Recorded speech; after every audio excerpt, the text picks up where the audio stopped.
বললে রেকর্ড করে নিতে পারে। অফিসাররা পিছনে বসে আছে, সেক্রেটারিরা বসে আছে, নোট। এটা কিভাবে উত্তর দিব? রেডিমেড রেডিমেড কিভাবে উত্তর দিবে? আরে মুখ্যমন্ত্রী উত্তর ত্রিপুরা জেলার বলবো না, আপনি বলেছেন রেকর্ড হয়েছে, এটা অনারেবল মিনিস্টার উত্তর দেবেন। আমি রেকর্ড চাই না, ওয়ার্ড চাই। মাননীয় মুখ্যমন্ত্রী কেন প্রমিস করেছেন, উনি তো বলবেন। আরে ঠিক আছে, বলবে তো, বলেন। বন্দে ভারতের মতন আপনি দৌড়ে চললে তো হবে না, কাজ হতে হবে। ঠিক আছে, বসেন। গোমতী নদী, গোমতী, অমরপুর, সবই হবে, চিন্তার কোনো কারণ নেই। মাননীয় অধ্যক্ষ মহোদয়, এখানে নদীর পার ভাঙন নিয়ে কিন্তু অনেকেরই সমস্যা আছে, আমরা সবাই জানি। একটা বিধ্বংসী ফ্লাড আমাদের এখানে হয়ে গেছিল, বিভিন্ন জায়গায় ক্ষতি হয়েছে। এখানে আমার কাছে যা রিপোর্ট আছে, যেটা বলা হলো যে বীরগঞ্জ, এখানে anti erosion work of Gumti river bank at Birganj Madhyapara near anganwadi centre, এখানেও কিন্তু এস্টিমেট প্রিপেয়ার হয়েছে। প্রায় 72 লক্ষ টাকা এখানে কিন্তু স্যাংশন হয়েছে, সেটারও কাজ হবে। আর তাছাড়া এখানে যে বিলিয়নিয়ার বিষয়ে বলা হয়েছে 2025-26 ফ্লাড প্রোটেকশন 1880 মিটার, এটা কিন্তু হাতে নেওয়া হয়েছে। এবং 2026-27 এটা যে প্ল্যান হয়েছে প্রায় 5,300 মিটার। এই কাজটাও হাতে আছে, এটা করবে বলে। এই আমরা বিষয়ে যে কথা হয়েছে, আমাদের মাননীয় কল্যাণী রায় সাহারায় মহোদয়া বলছেন যেটা, সেটাও কিন্তু flood protection 2025-26 3,870 metre has been taken up. আর 2022-23 থেকে 2024-25 প্রায় 1,290 মিটার, সেই কাজটাও কিন্তু হাতে নেওয়া হয়েছে। এখানে যেটা বলা হয়েছে যে বাঁধের যে বিষয়, সেটারও কিন্তু অলরেডি এই বিষয়ে আলোচনা হয়েছে। এবং এখানে আলোচনা হয়েছে, কিন্তু ওই জায়গায় যে ইরোজন হয়েছে, ইরোজনের বিষয়ে কিন্তু মেইন কোশ্চেনটা এখানে ইরোজন ছিল। হাওড়া বাঁধ অলরেডি ওন, এখানে কিন্তু অলরেডি অনেক জায়গায় নষ্ট হয়েছে, সেটাও প্রায় 20 কোটি টাকার স্যাংশন হয়েছে। এবং সেইভাবে কিন্তু স্যাংশন ফর ল্যান্ড অ্যাকুইজিশনের বিষয় দাঁড়িয়েছে। তো হ্যাঁ, সেটারও কিন্তু কাজ হচ্ছে, কাজে আপনার সব। আর এখানে আমার কাছে পুরো লিস্ট আছে এই ঘটনার পরিপ্রেক্ষিতে। এবার ফ্লাডের বিষয়ে এখানে 58, মানে মোটামুটি 58টা কনস্টিটিউয়েন্সি কিন্তু মানে এফেক্টেড হয়েছে সেখানে। তো যদি বলেন তো সব আমি এখানে একটা একটা করে একদম শিবনাথ থেকে শুরু করে আমি কাঞ্চনপুর অব্দি সব জায়গায় আমি বলতে পারি। অর্থাৎ মোট ডিউরিং ফাইন্যান্সিয়াল ইয়ার 2022-23 টু 2025-26, এই যে 4 বছর, anti erosion work done for a length of 83.74 kilometre, incurring expenditure for rupees 318.79 crore। আর বাকি যদি কিছু থাকে আমি লিখিত আকারে যদি দেন আমি কথা বলবো। আর এখানে আধিকারিকরা আছেন, ওনারা তো পয়েন্ট আউট করেছেন। ধন্যবাদ। পরবর্তী প্রশ্ন করতে হচ্ছেন অনারেবল মেম্বার জাদুল্লাহ নাথজি। মাননীয় স্পিকার স্যার, আমার স্টার্ট কোয়েশ্চন নাম্বার 103। মাননীয় অধ্যক্ষ মহোদয়, মাননীয় বিধায়ক শ্রী যাদবলাল নাথ মহোদয়ের যে কোশ্চেন, প্রশ্ন 1, উত্তর ত্রিপুরা জেলায় water resource executive engineer office করার পরিকল্পনা সরকারের আছে কিনা? উত্তর হচ্ছে, উত্তর ত্রিপুরা জেলার ওয়াটার রিসোর্স এক্সিকিউটিভ ইঞ্জিনিয়ারের অফিস বাড়ি নতুন করে তৈরি করার কোনো পরিকল্পনা বর্তমানে দপ্তরের কাছে নেই। বর্তমানে উত্তর ত্রিপুরা জেলার উত্তর দপ্তর জলসম্পদে যে নির্বাহী বাস্তুকারের অফিসটি পেচারতল আরডি ব্লকের যে আসাম আগরতলা যে রাস্তা, সেটা NH8, তার পাশে 2টি সরকারি টুইন কোয়ার্টার আছে টাইপ 4, এর মধ্যে ওইখান থেকে কাজ হচ্ছে। এবং 2006 সাল থেকে কার্যরত, যার মানে সরকারকে কিন্তু ভাড়া দিতে হয় না। এটা এখানে উল্লেখ্য যে উত্তর ত্রিপুরা জেলায় জল সম্পদের সমস্ত কাজগুলি পরিচালনার ক্ষেত্রে উক্ত নির্বাহী বাস্তুকারের অফিস সুচারুরূপে সম্পন্ন করছে। মাননীয় অধ্যক্ষ মহোদয়, 2 নম্বর প্রশ্ন থাকলে কবে নাগাদ হবে বলে আশা করা যায়? 1 নম্বর প্রশ্নের উত্তরের সাপেক্ষে 2 নম্বর প্রশ্নের উত্তর এই প্রসঙ্গে আপ্রাসঙ্গিক। স্যার, পেচারতলে অফিসটা আছে আমাদের উত্তর ত্রিপুরার 8টি ব্লক, আমাদের কদমতলা থেকে একদম জাম্পুই হিল পর্যন্ত। তো পেচারতল থেকে কাজটা করা হচ্ছে, কিন্তু এটা যদি আমাদের উত্তর ত্রিপুরার কোনো জায়গায় হয় তাহলে কাজটা আরো মানে সুচারুভাবে সম্পন্ন হবে বলে আমি মনে করি। Elementary, sir. স্যার, পেচারতল যে অফিস থেকে আমাদের নর্থ ত্রিপুরা মনিটরিং করা হচ্ছে ওয়াটার রিসোর্সের, আমাদের পানিসাগর এবং ধর্মনগর হচ্ছে সাব ডিভিশন অফিস এবং এক্সিকিউটিভ অফিসের কোঅর্ডিনেশনের অভাব প্রতিনিয়ত আমরা ফিল করছি। এবং ধর্মনগরের শহরের উপর যে জুড়ি নদী, সেই জুড়ি নদীর নাব্যতা অলমোস্ট বন্ধ হয়ে গেছে। সে ব্যাপারে বিভিন্ন সময়ে দপ্তরকে চিঠি লিখেছি এবং স্থানীয় যিনি অফিসার রয়েছেন ওনাকে নিয়ে ভিজিট করে তার উপরে একটা প্ল্যান করার জন্য অনেকবার আমি চেষ্টা করেছি। না এক্সিকিউটিভকে আমি নিয়ে আসতে পারছি, না স্থানীয় যিনি অফিসার রয়েছেন উনি যাচ্ছে। আমার মনে হচ্ছে যদি ধর্মনগরে অফিসটা করা হয় এক্সিকিউটিভ অফিসার নর্থ ত্রিপুরার জন্য, তাহলে কোঅর্ডিনেশনটা বেটার হবে এবং আমাদের উত্তর ত্রিপুরাবাসী এটা থেকে উপকৃত হবো। মাননীয় মুখ্যমন্ত্রীর কাছে আমার অনুরোধ থাকবে যে পেচারতল যেটা রয়েছে ঊনকোটি ডিস্ট্রিক্টে, সেটা ঊনকোটির জন্য থাকুক, আমাদের উত্তর ত্রিপুরার জন্য আলাদা যাতে এটা ধর্মনগর অফিস করা হয় তার আমার আবেদন রইল। অনবসীম স্যার। মাননীয় অধ্যক্ষ মহোদয় ঠিকই বলেছেন যে 3টে তো সাব ডিভিশন আছে। একটা তো ধর্মনগর সাব ডিভিশন অফিস, একটা হচ্ছে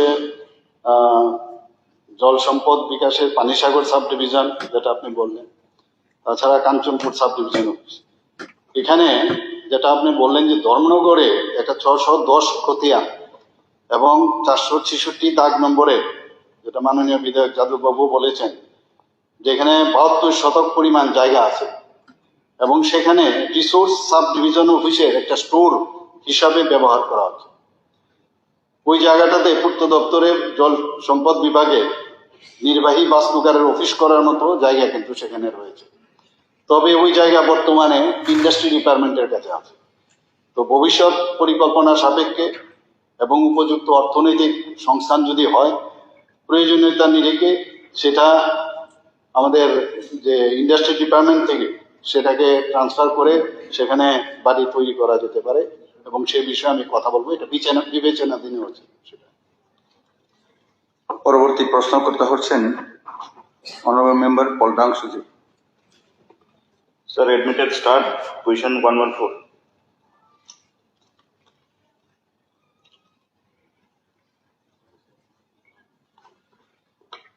মাননীয় অধ্যক্ষ মহোদয়, মাননীয় বিধায়ক শ্রী পাল দাংশু মহোদয়, question number 114. Question 1. Do department have planned to limit the minus percentage or rates to prevent bidders participating below schedule rates in government tenders? Answer হচ্ছে yes.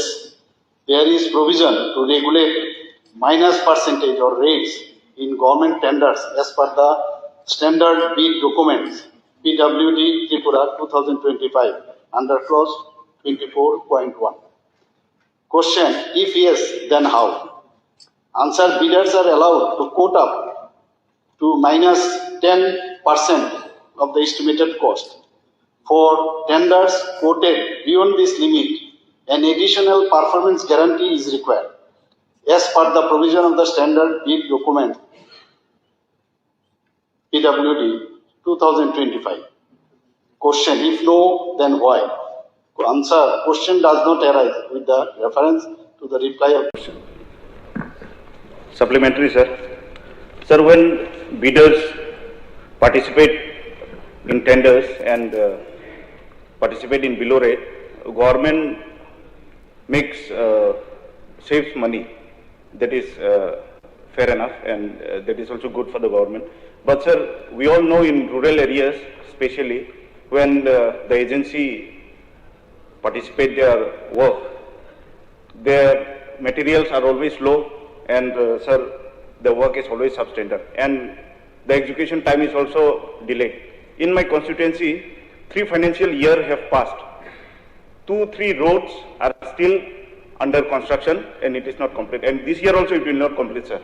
Sir, that is why I will say this practice is very unhealthy, and I would like to ask the Honorable Chief Minister if the rate can be reduced to 5%, -5%, because 10% will be too much, sir. Mananiya Speaker, sir, our Supplementary, sir. Last time it was found that in my area, below 45% also the agencies are bidding. So is there any limit?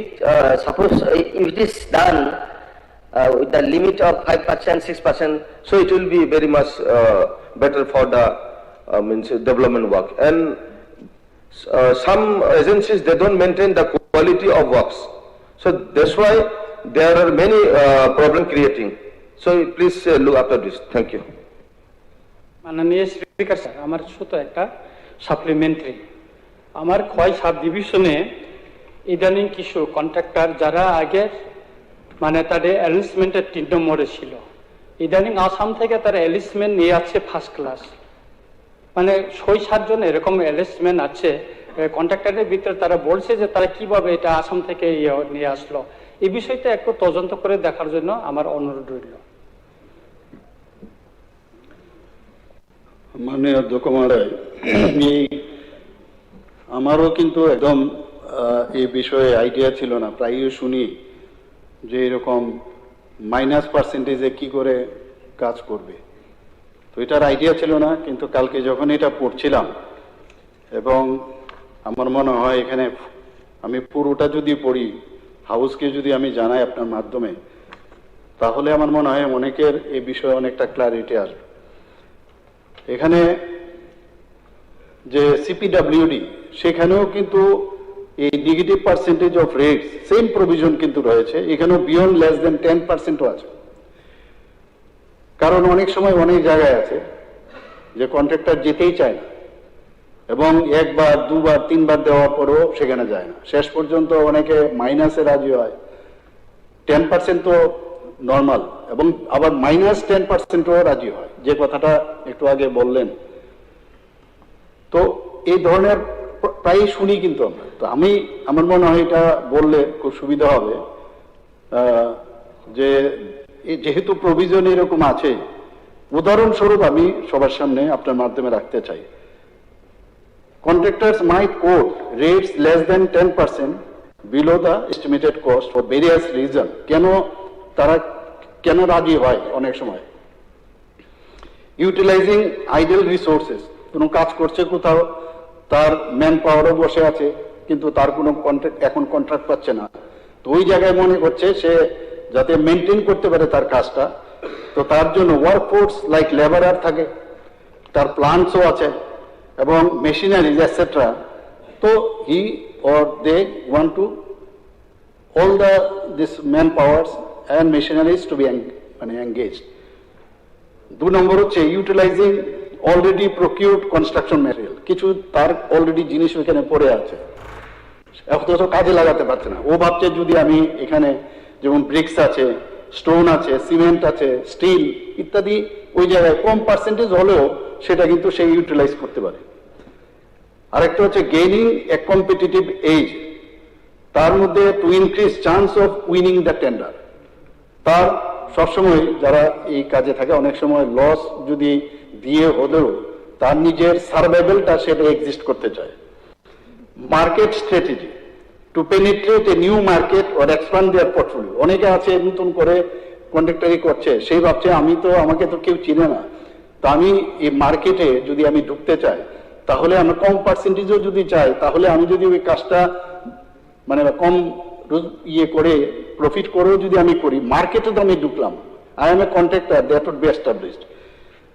Expecting variation, anticipating additional work or changes in scope departments typically handle situation where contractors quote rate less than 10% below the estimated cost. Assessing the contractor's capability and experience. Department কিন্তু যখনই এই ধরনের ঘটনা হয় সেখানে কিন্তু ডিপার্টমেন্টের ইঞ্জিনিয়াররা বিভিন্ন স্তরে তারা কিন্তু সেটাকে দেখে। তাছাড়া সিকিং ক্লারিফিকেশন, দপ্তর থেকে জিজ্ঞেস করে যে তোমার কন্ট্রাক্টরকে তুমি জাস্টিফাই করো তুমি লো রেট কেন দিলে। এরপর নেগোসিয়েশন হয়, discussion with the contractor to ensure viability, যে ভায়াবিলিটি কত হবে। মাননীয় অধ্যক্ষ মহোদয়, এখানে আরো কিছু বিষয় আছে। এডিশনাল পারফরমেন্স গ্যারান্টি, তার গ্যারান্টি দিতে হবে যে আমি যে কাজটা করছি যদি কোয়ালিটি খারাপ হয় তাহলে তার জন্য যে এক্সট্রা সিকিউরিটি তার দিতে হয় as per standard bid document PWD SBD Tripura 2025 guideline. সেটা কি অনেক বিষয় আছে এখানে। এবং এমনও হতে পারে ইফ দ্য রেট, মানে যদি মনে হয় যে না এই রেটে কাজটা একটু করতে পারবে না, একটা সাসপিশিয়াস আছে, তাহলে এটা কিন্তু রিজেকশনও করে গভর্নমেন্ট। এমন না যে দিল আর পাইয়ে দিল এরকম। ওই তার যদি ফার্স্ট যদি তার মানে তার পারফরমেন্স যদি বেটার হয় তখন অনেক সময় ডিপার্টমেন্ট থেকে অ্যালাউ করে। আর মনিটরিং ইজ ভেরি ইম্পর্টেন্ট। তো closer monitoring of work quality as per specification laid down in Indian Roads Congress and Ministry of Road Transport and Highways MRTH guidelines, and progress of the work is being checked at the level of officials, mainly junior engineer, assistant engineer, executive engineer. Senior officers like superintendent engineer inspect work quality and progress. Generally 2 to 5% of work is checked by SE. এই ধরনের অনেকগুলো criteria আছে। আবার levy of composition, if the contractor fails to do the work within the stipulated period, levy of compensation may be imposed up to 10% of the contract value and ultimately the contract may be terminated. এই ধরনের provision কিন্তু আছে। আমার মধ্যে এইগুলো কিন্তু আমারও একেবারেই আইডিয়া ছিল না। কালকে যখন এটা আমি পড়তে গেলাম তাই আমরা শুনি।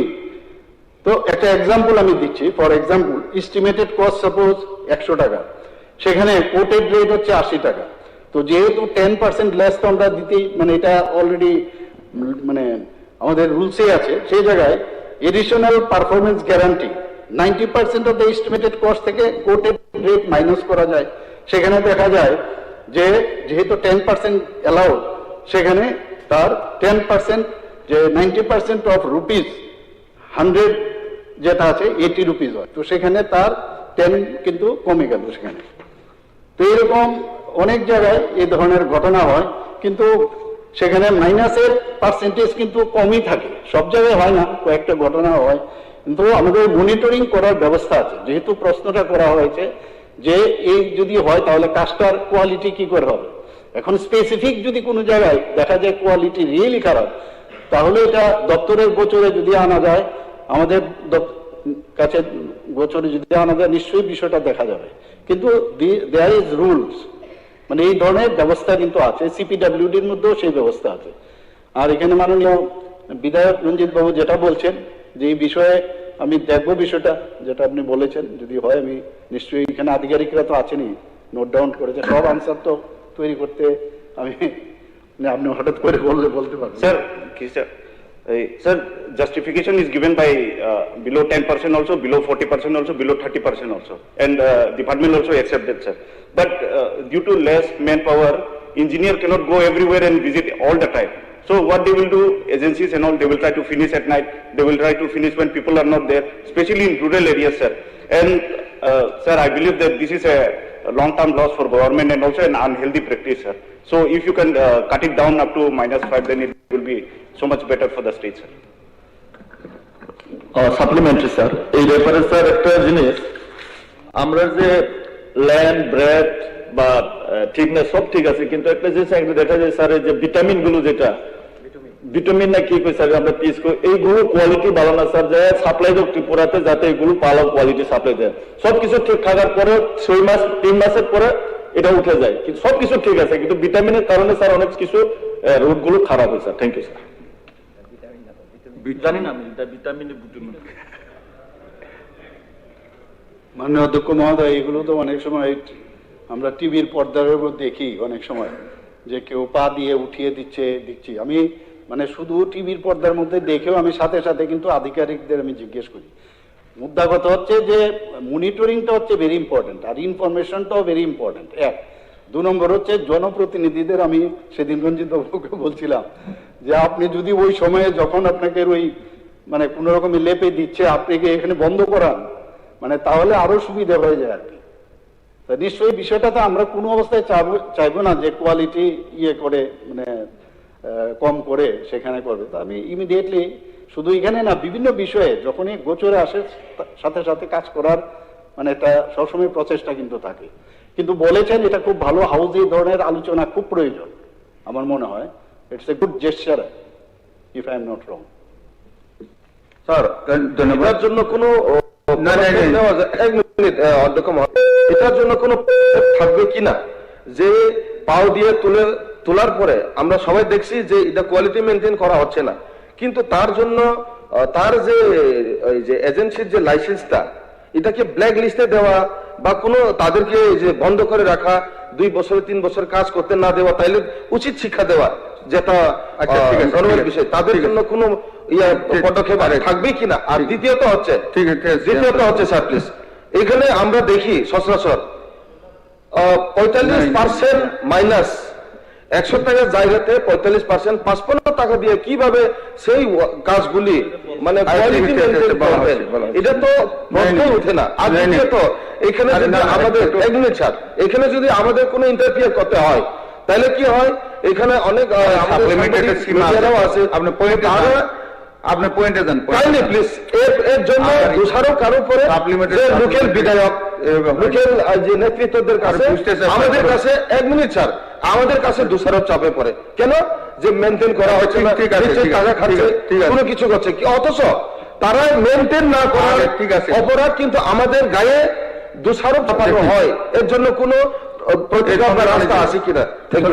মাননীয় অধ্যক্ষ মহোদয়, আজকে থেকে প্রায় 5-6 মাস আগে আমি 5-6 মাস আগে আমি কোয়ায় গেছিলাম একটা স্কুল ইনোগ্রেশন করতে। সেখানে গিয়ে আমি স্কুলের যে অবস্থা দেখলাম, আমি সাথে সাথে বললাম এই যে মানে যে বানিয়েছে ওকে তো ব্ল্যাক লিস্ট করতেই হবে, উপায়ই নেই। মানে নিশ্চয়ই ব্ল্যাক লিস্টেড হয়ও, এরকম না ব্ল্যাক লিস্টেড হয় না, কিন্তু হয়েছে কিনা তারও কিন্তু মানে ফলো আপ কিন্তু আপনাদের কাছ থেকে আমি আশা করি। এটা করতেই হবে, কারণ এই ধরনের কন্ট্রাক্টর কি করে আমরা সামনের দিকে আমরা বলবো যে yes you can go ahead. বহুত বহুত ধন্যবাদ। এখন পরবর্তী প্রশ্ন করতে হচ্ছেন Pathanlal জমাতিয়াজি। Honorable Speaker, sir, my start question number 162. মাননীয় স্পিকার স্যার, মাননীয় পাঠানলাল জমাতিয়া বিধায়ক, ওনার প্রশ্ন হচ্ছে, is there any plan of government to set up indoor sports hall in Ampinagar, 41 Ampinagar? এই মুহূর্তে রাজ্য যুব বিষয়ক ক্রীড়া দপ্তরের 41 আম্পিনগর বিধানসভায় কেন্দ্রে কোনো ধরনের ইনডোর স্পোর্টস হল স্থাপনের পরিকল্পনা নেই। If not why? বর্তমান অর্থ বছরে রাজ্য যুব বিষয়ক ক্রীড়া দপ্তরের 41 আম্পিনগর বিধানসভা কেন্দ্রে এলাকায় ইনডোর স্পোর্টস হল স্থাপনের কোনো সংস্থান নেই। ভবিষ্যতে অর্থ সংস্থান হলে ও ইনডোর স্পোর্টস হল স্থাপনের জন্য উপযুক্ত জায়গা পাওয়া গেলে বা সেখান থেকে আবেদন আসলে সেটা বিবেচনা করা যেতে পারে। Thank you sir. এরপরে আমি একটু কেন দরকার সেটা আমি বলতে চাইছি এখানে। কারণ আমাদের অম্পিনগরে অ্যাকচুয়ালি আমি গত বছরেও কিন্তু এই প্রশ্ন বারবার তুলেছিলাম, অনেক রাইজিং স্টার ট্যালেন্টেড প্লেয়ার্স ওখান থেকে কিন্তু পুরোপুরি গোমতী ডিস্ট্রিক্টটা রিপ্রেজেন্ট করছে। আপনিও জানেন, যেমন গতবারে যে এই যে 2024-25-এ কিন্তু আমাদের এই যে ST inter hostel football ST girls Birsa Munda টুর্নামেন্টে কিন্তু 2বারের মতো রাজ্যের চ্যাম্পিয়ন হয়েছে, স্টেট চ্যাম্পিয়নশিপ 2025 এবং 2026-এ। এবং যেমন বিভিন্ন ধরনের একদম এক্সাম্পল আমি দিতে পারি, কিন্তু সময় নেবে। একজন নাম বললে হবে না। ইন্টারন্যাশনাল ইভেন্ট এশিয়া মহাদেশে গিয়ে খেলেছেন এমন ফুটবল প্লেয়ার অনেক আছে আমার এলাকায়। যেমন হ্যান্ডবল ন্যাশনাল মিটে যেমন 3 জন এই বছরে শুধুমাত্র 2024 এবং 25-এর আমি একটু উত্তর দিচ্ছি। এবং স্টেট মিটে যেমন 6 জন, অ্যাথলেটিক্সে স্টেট মিটে যেমন 10 জন, কাবাডিতে ওখান থেকে কাবাডিতে যেমন 9 জন। তো এইভাবে যদি বলতে যাই বলে ন্যাশনাল মিটে শুধু এই বছরেই 3 জন, স্টেট মিটে 12 জন, জুডোতে ন্যাশনাল মিটে করেছে প্রায় 12 জন, স্টেট মিটে প্রায় 8 জন। তো এইভাবে, এবং গত 2 বছর আগেও আমি দেখেছিলাম কি এশিয়ান কাপে 2বারের মতো মেয়েরা রানার্স হয়েছে। তো আরো কিছু আমার কাছে তথ্য আছে, কিন্তু এত সময় আমি নেব না, কারণ উনি যেহেতু বলেছেন আগামী অর্থবর্ষে বিষয়টা দেখবেন, যেহেতু বলেছেন, ওনাকে অসংখ্য ধন্যবাদ। আপনার মাধ্যমে রিকোয়েস্ট থাকবে, এবং আমার তরফ থেকে একটা অবশ্যই একটা রিকুইজিশন বা প্রপোজাল লেটার ওনার কাছে যাবে। Thank you so much. মাননীয় স্পিকার স্যার, আপনারা সকলে জানেন যে আমাদের বিগত 8 বছর ধরে স্পোর্টস পরিকাঠামো, এই যে ইনডোর হল আগরতলা স্থিত নেতাজি সুভাষ আঞ্চলিক প্রশিক্ষণ কেন্দ্র, মিনি ইনডোর স্টেডিয়াম, এবং বাজারঘাট স্থিত দশরথ দেব স্পোর্টস কমপ্লেক্স, এই দুটাই ইনডোর হল ছিল আমাদের রাজ্যে মূলত ইনডোরে গেম করার জন্য। কিন্তু বিগত 8 বছরে আমরা অনেকগুলো স্পোর্টস হল ইতিমধ্যে আমরা করেছি, যেমন কাঞ্চনপুর মহকুমা স্পোর্টস হল এবং ধর্মনগর মহকুমা বিবিআই কমপ্লেক্সে নতুন এই বছরই উদ্বোধন হয়েছে। আমবাসাতে স্পোর্টস হল, সেখানে ইনডোর হল হয়েছে। সোনামুড়াতে স্পোর্টস অফিস লগ্ন ইনডোর হল কাজ চলছে। বিলুনিয়াতে বিকেআই কমপ্লেক্সে ইনডোর হল রয়েছে। আমাদের উদয়পুর ডিস্ট্রিক্ট স্পোর্টস কমপ্লেক্সে ইনডোর হল নতুন তৈরি হচ্ছে। তেলিয়ামুড়াতেও অলমোস্ট কমপ্লিট, কাজের পথে, কয়েকদিনের মধ্যে সেটাও উদ্বোধন হবে। কৈলাসহর মহকুমায় রামকৃষ্ণ মহাবিদ্যালয়ে ইনডোর হলের কাজ চলছে। কাটিয়ালয়া ব্লকে ধনপুরেও ইনডোর হলের কাজ চলছে। আগরতলা ভোলাগিরিতে আমরা নতুন একটা বড় প্রজেক্ট নিয়েছি, সেখানে একটা ইনডোর হল স্থাপন হবে। এবারই আমরা সেটা স্যাংশনও পেয়েছি, খুব শীঘ্রই কাজ শুরু হবে। আগরতলা স্থিত নেতাজি সুভাষ আঞ্চলিক প্রশিক্ষণ কেন্দ্র, সেখানেও একটা নতুন জিমন্যাস্টিক হল আমরা স্থাপন করবো, তার অর্থ মঞ্জুরি দেওয়া হয়েছে, সেটা টেন্ডার হয়েছে। সিপাহী জেলা বিশ্রামগঞ্জ এলাকায় একটা নতুন ইনডোর হল। তো অনেকগুলো নতুন ইনডোর হল আমরা করছি। আর আপনি সেই আমরা অম্পিনগরেও দেখবো আগামী দিন, সেখানেও প্রপোজাল আসলে আমরা দেখবো, অর্থের ব্যবস্থা হলে সেখানেও আমরা করার চেষ্টা করব। ধন্যবাদ। পরবর্তী প্রশ্ন করতে হচ্ছেন honourable member Sudip Roy বর্মনজি। Admitted. Start question 277.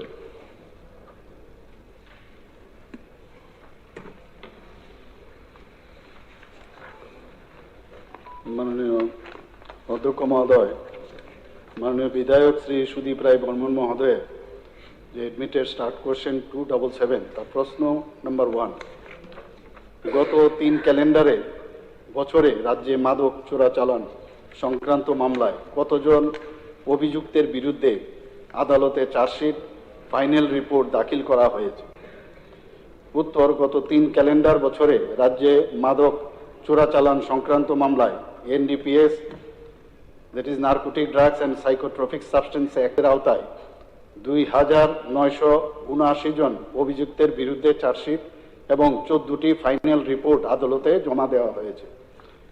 প্রশ্ন 2, উক্ত সময়ে কতজন অভিযুক্তের বিচার প্রক্রিয়া সম্পন্ন হয়েছে এবং দোষী সাব্যস্তদের কি ধরনের শাস্তি প্রদান করা হয়েছে?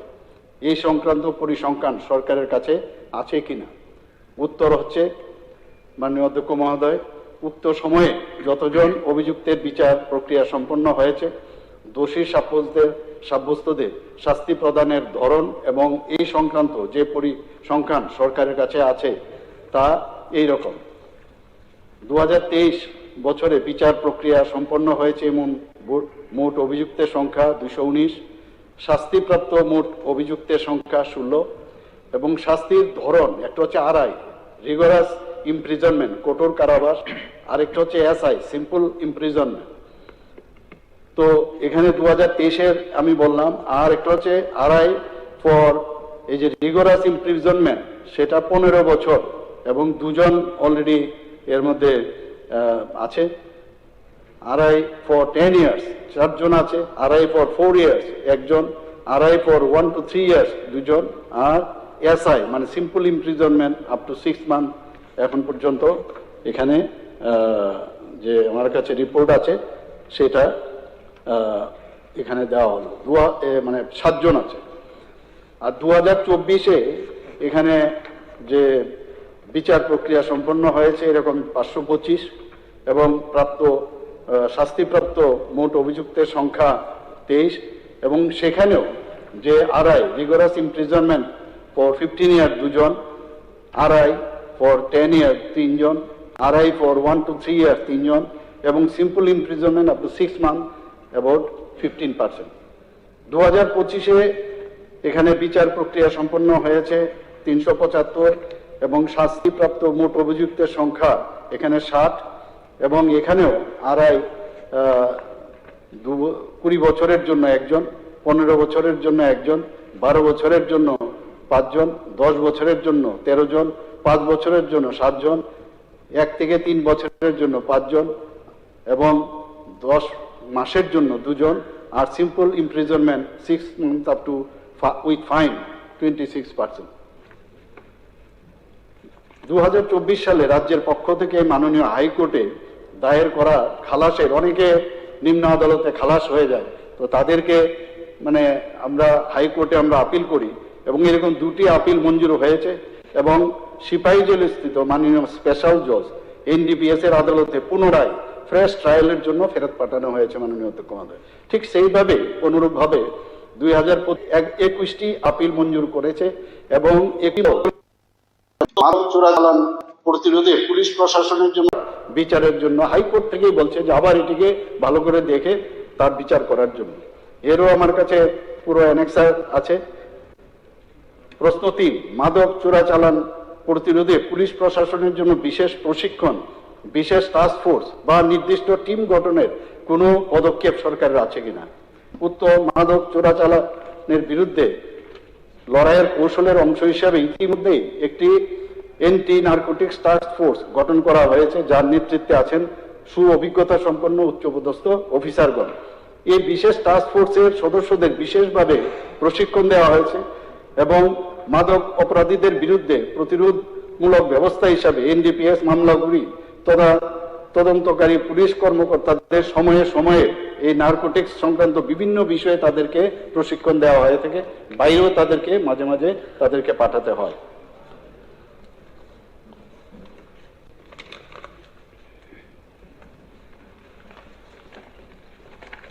সাপ্লিমেন্টারি স্যার, আপনার দেওয়ার তথ্য অনুসারে দেখা যাচ্ছে RI প্লাস SI মানে রিগারাস ইমপ্রিজমেন্ট প্লাস সিম্পল ইমপ্রিজমেন্টের সংখ্যাটা মিলিয়ে 96, যদি দিক সাদিক যদি আমি ভুল না নোট করে থাকি, টোটাল হচ্ছে মামলা হচ্ছে 2979 লাস্ট 3 ক্যালেন্ডার ইয়ারে। 2979 মধ্যে 96 বোথ রিগারাস এন্ড সিম্পল, তার পার্সেন্টেজ কত গিয়ে দাঁড়ালো?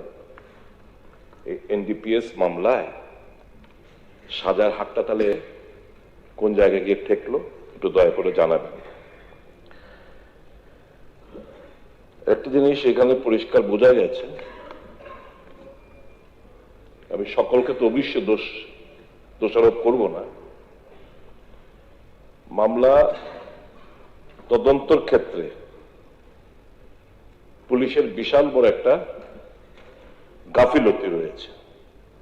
এবং এই গাফিলতি intentional, আনইন্টেনশনাল, there is for the department to take stock of the situation. কিন্তু একটা জিনিস পরিষ্কার, এতগুলো কেসের মধ্যে, আর এরা কারা? এই 2979 এর মধ্যে যদি আমি জিজ্ঞেস করি যে মাথা কজন আছে, কিংপিন কজন আছে, আমি জানি না, এক একজন যদি থাকে, কিন্তু অধিকাংশ 2979 এর মধ্যে হচ্ছে যারা হচ্ছে ক্যারিয়ার, গাড়ির ড্রাইভার, গাড়ির অ্যাসিস্ট্যান্ট, এরাই মূলত তাদেরকে ধরপাকড় করা হচ্ছে। মাথা যারা এবং ড্রাইভাররা, অ্যাসিস্ট্যান্টরা কারবাল নাম উচ্চারিত করার পরেও পুলিশ তাদের কাছে অবধি পৌঁছায় না। এই মামলায় ইন্টারলিঙ্ক টু দ্য কিংপিন, সে তদন্তের মাধ্যমে ওই জায়গা অবধি পুলিশ যেতে চায় না। আপনি জানেন, আপনার থেকে ভালো কেউ জানবে না কারা কারা, আমি এটা রাজনৈতিক ইস্যু বানাতে চাই না, কারা কারের সাথে জড়িত। You are in the best position because you have various sources of information. এই যে ধরুন এখন রেলের ডাব্বার মধ্যে আসছে, আমার অনুরোধ থাকবে, আমার সাজেশন থাকবে, এই মালগুলো যখন বুকড হয় তখন যেন কেন্দ্রীয় সরকারের সঙ্গে টেক আপ করে যেন স্ক্যানিং এর যেই জায়গা থেকে বুক হচ্ছে সেই জায়গা থেকে প্রত্যেকটি যেভাবে এসে বস্তাতে আসুক, কার্টুনে আসুক, যেভাবেই আসুক, এগুলো স্ক্যানিং এর জন্য ব্যবস্থা সরকারের তরফ থেকে করা হয়। কারণ এই যে কিছুদিন আগে জিরেনের মধ্যে যে কিছু মাল টাল ধরা পড়লো, এক একটা instance, it is not that it started very recently, এটা দীর্ঘদিন ধরেই, এবং শুধু এই সরকারের সময় আসছে সেটাও বলবো না, আগে থেকে আসছে, ধরা পড়েছে সেদিনকে গিয়ে মাত্র, এবং ধরা পড়ার পর আবার কি বন্ধ হয়ে গেছে? না, তারপরও আসছে। এখন কথা হচ্ছে এটা যদি যেখানে বুক হচ্ছে সেই জায়গায় যদি আমাদের স্ক্যানিং টাইপ ব্যবস্থা যদি থাকে, তাহলে আমার মনে হয় এটা খুব ইজিলি এই বিভিন্ন স্টেট, নর্থ ইস্টার্ন স্টেটস গুলোতে আসার ক্ষেত্রে এটা একটা রোধ হবে। মানে স্পিকার স্যার, আমার একটা সাপ্লিমেন্টারি হচ্ছে, যারাই, আমি I am not blaming, I am not bracketing all police personal, কিন্তু এটা ঠিক একটু নজর রাখবেন দপ্তরের তরফ থেকে, একটু নজর রাখতে হবে দপ্তরের তরফ থেকে কোন কোন থানা এবং রাতারাতি কোন কোন পুলিশ অফিসাররা এই রাজ্যের মধ্যে বহির্রাজ্যের বিভিন্ন ক্ষেত্রে অর্থনৈতিক দিক দিয়ে তারা বাড়ি গাড়ি সমস্ত কিছু তাদের হঠাৎ করে বেড়ে যাচ্ছে সম্পত্তি। You please keep a track on that, because there is an unholy nexus amongst the accused, a section of the police, এবং ইউল বি সারপ্রাইজ যারা সরকারি উকিলরা তারও এর সাথে কিন্তু জড়িত রয়েছে। এটা হচ্ছে এটা ধ্রুব সত্য কথা, এটা আমরা সবাই জানি, কিন্তু সরকার প্রয়োজনীয় পদক্ষেপ যেখানে নেওয়া সেখানে নিচ্ছে না। প্লিজ কিপ এ ট্র্যাক, মাননীয় মুখ্যমন্ত্রী, please keep a track on everybody. এইভাবে মানুষকে, যুব সমাজকে নেশা আকৃষ্ট করে, মানে নেশার মধ্যে ডুবিয়ে কেউ অর্থনৈতিক দিক দিয়ে স্ফীত হবে, সেটা যেন না হয়, আমার অনুরোধ থাকবে। এই যে কটা প্রশ্ন আমি করলাম, why is the rate so in NDPS cases so low, এবং এটার উত্তর কি, এবং এটা বাড়ানোর কি কি আপনি প্রচেষ্টা নেবেন সরকার তরফ থেকে? মাননীয় অধ্যক্ষ মহোদয়, মাননীয় বিধায়ক শ্রী সুদীপ রায় বর্মন যে কথাটা বললেন, এটা সবারই কনসার্ন এই মাদক দ্রব্য নিয়ে। আমরাও বলছি জিরো টলারেন্স, চেষ্টা চলছে এখানে। কিছুদিন আগে, এখন আমি এই যে একটা যে রেফারেন্স পিরিয়ডে এই বিষয়টা কিন্তু এসেছিল, আমি ডিটেলস বলেছি, কিংপিং কারা কারা বাইরের থেকে কিন্তু ধরে নিয়ে এসছে, এখানে শুধু আগরতলার না, এবং আগরতলার মধ্যেও একজন দুজন আছে, তাদেরও একদম মানে ধরবই, এতটুকু আমি বলতে পারি, কাউকে ছাড়া হবে না। এই নামগুলো কিন্তু আমি অলরেডি এই বিধানসভায় বলেছি, এই জিরানিয়ার ঘটনাটা যে বললেন। আরেকটা বিষয় যেটা হয়, অনেক সময় প্র্যাকটিক্যাল প্রবলেম যেটা হয়, যখন কোর্টে যখন উঠে দেখা যায় যে উইটনেস কিন্তু পাওয়া যায় না, আর কোর্টের মধ্যে সবকিছু দেওয়া সত্ত্বেও, ঠিক আছে কাফ সিরাপ রাখলো বা হিরোইন থাকলো, এইসব কোর্টে তো নিজেও আপনি লয়ার, জানেন যে এখানে উইটনেস ছাড়া খুব সম্ভব হয়। যদিও এখন নতুন উইটনেস যারা আছে তাদেরকে প্রোটেকশনের জন্য নতুন আইন এনেছে, কিন্তু একটা চেষ্টা চলছে কিন্তু। এবং পার্সেন্টেজের কথা বললে নো ডাউট, এখানে কিন্তু যে পার্সেন্টেজ আছে আপনি যেটা বলেন 3.06%, কিন্তু বিষয় হচ্ছে আগে যেরকম কথা হতো কতজন সাজা, একজনের সাজা হয়নি, এটা এইরকমও কিন্তু আগে বিধানসভাতে উঠেছে এই বিষয়টাই। কিন্তু এবার কিন্তু আপনি দেখেছেন যে বেশ কয়েকজনকে তারা কিন্তু রিগোরাস ইমপ্রিজনমেন্ট আমরা দিতে পেরেছি এই বিগত 3 বছরে, এবং কারোর 20 বছর, কারোর 14 বছর। তো এটা একটা মেসেজ যাচ্ছে কিন্তু যে ভাই, এটা যেরকম আগে তো একেবারেই হতো না, এখন এই মেসেজ কিন্তু যাচ্ছে যে ছাড়া কিন্তু পাবে না কেউ। তো এটা একটা ট্রাই, কিন্তু যে সমস্যাটা পার্সেন্টেজটা বাড়ার যে বিষয়, এটা প্র্যাকটিক্যালি যেটা হয় মাননীয় অধ্যক্ষ মহোদয়, সেখানে হচ্ছে যে সাক্ষী দিতে চায় না এখানে। এই হচ্ছে সমস্যাটা এই জায়গায়। তো আস্তে আস্তে করে পার্সেন্টেজ বাড়ানোর আমরা চেষ্টা চলছে, নতুন করে টাস্ক ফোর্স বানানো হচ্ছে, কিন্তু অনেক সময় খুন করলেও দেখি আমরা দেখলাম আমরা খুনি, তারপরেও দেখা যায় পার পেয়ে যায়, কারণ ওই সাক্ষী কেউ দিতে চায় না। তো এটা আমাদের একটা সামাজিক, আমি বলবো একটা সমস্যা, এটা নিয়ে আমাদের আরো বেশি আন্দোলন যেতে হবে। এটা আমরা নিশ্চয়ই এই বিষয়ে তো সবাইকে নিয়ে কিন্তু আমরা এই কাজটা করতে হবে। দপ্তরের মন্ত্রী জানাবেন কি, এই যে 14 জন এফআরটি দিলেন, 14 জনের বিরুদ্ধে ফাইনাল রিপোর্ট দিয়ে দেওয়া হয়েছে, এফআরটি এই 14 জনের পক্ষে এফআরটিটা কেন দেওয়া হলো? নাম্বার 1।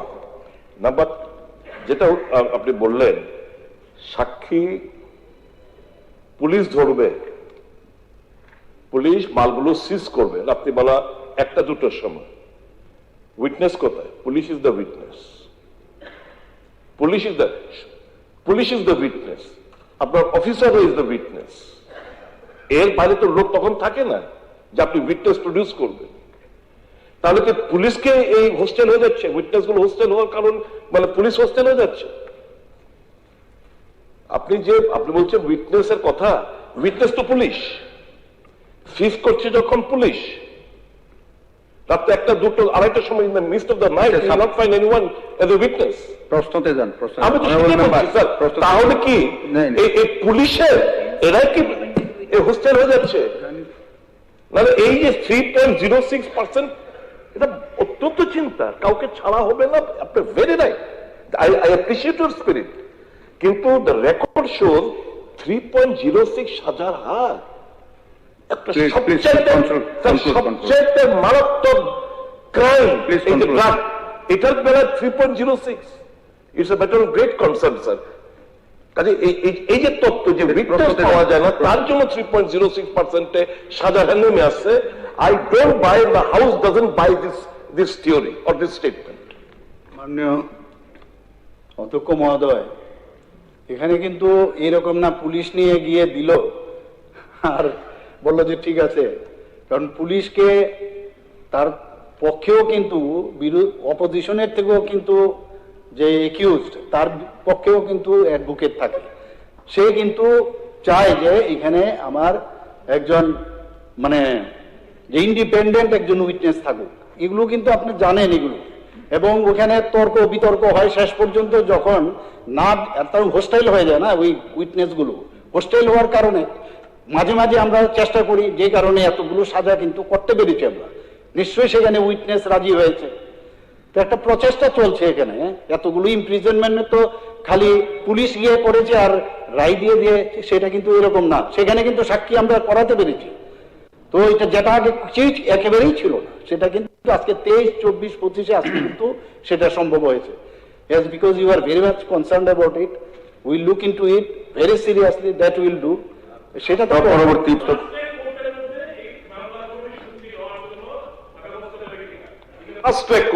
এই হোস্টেল হওয়ার যদি কোনো সাক্ষী থেকে থাকে, হোস্টেল করে ডিলিং প্রসেস, একটা মামলা 15 বছর 10 বছর ধরে চলছে, এই নিষ্পত্তি করার জন্য ফার্স্ট ট্র্যাক খোলা হবে কিনা এই রাজ্যের মধ্যে?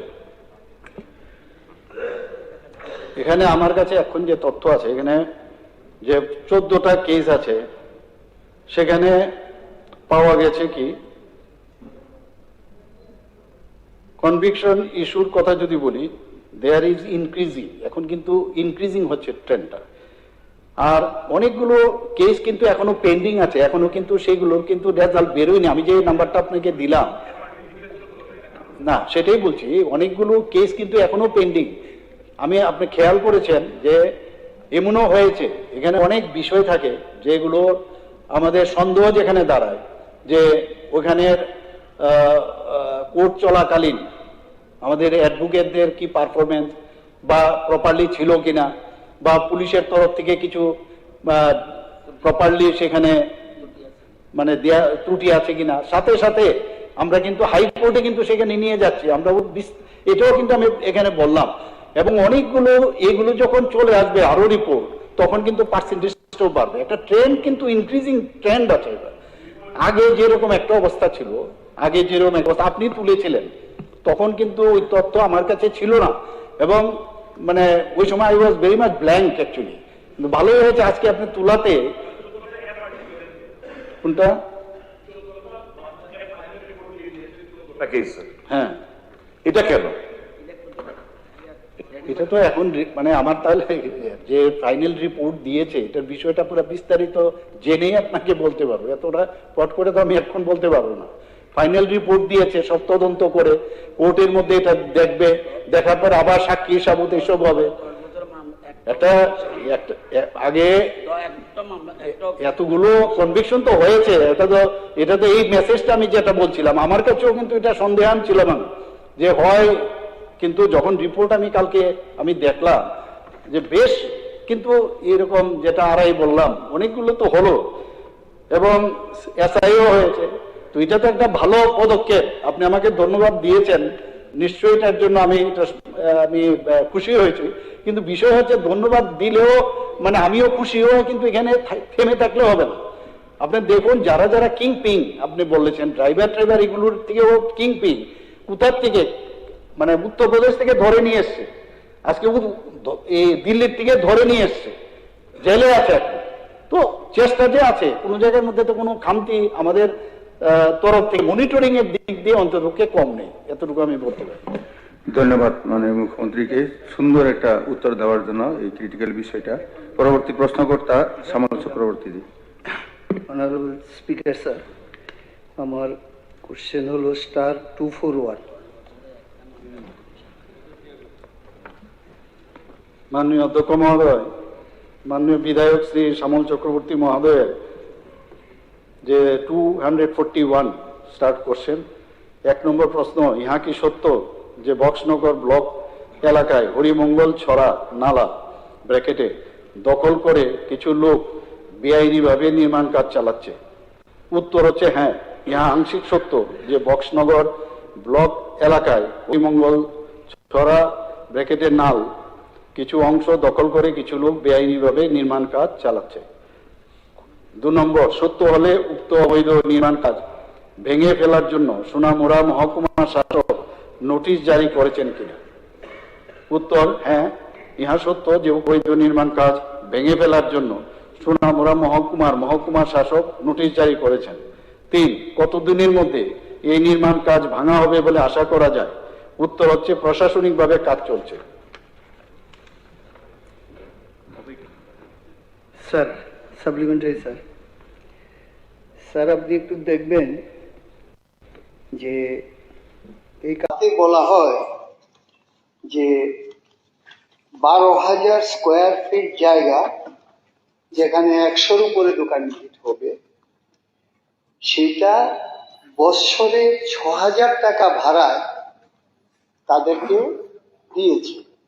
স্কোয়ার ফিট জায়গা যেখানে 100-র উপরে দোকান ভিট হবে, সেটা বছরে 6,000 টাকা ভাড়ায় তাদেরকে দিয়েছে। 1,000 টাকা করে ভাড়া ধরলেও আপনার 12 লক্ষ টাকা ভাড়া হয়, এটা 6,000 টাকা দিয়েছে। কত তারিখে? দেখা যাচ্ছে যে এটা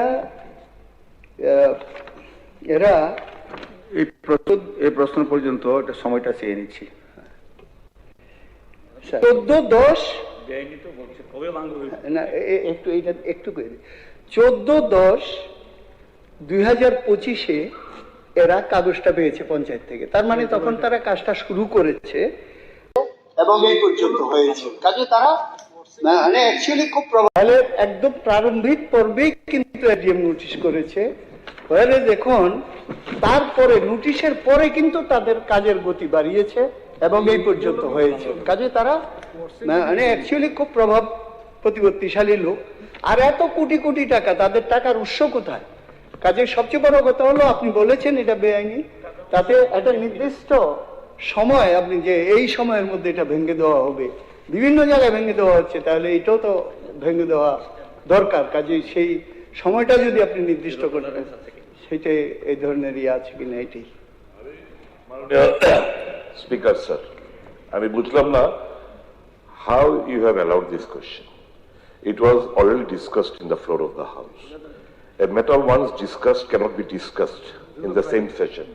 And it was assured by the Chief Minister that জিনিসটা উনি দেখে উনি হাউসকে জানান।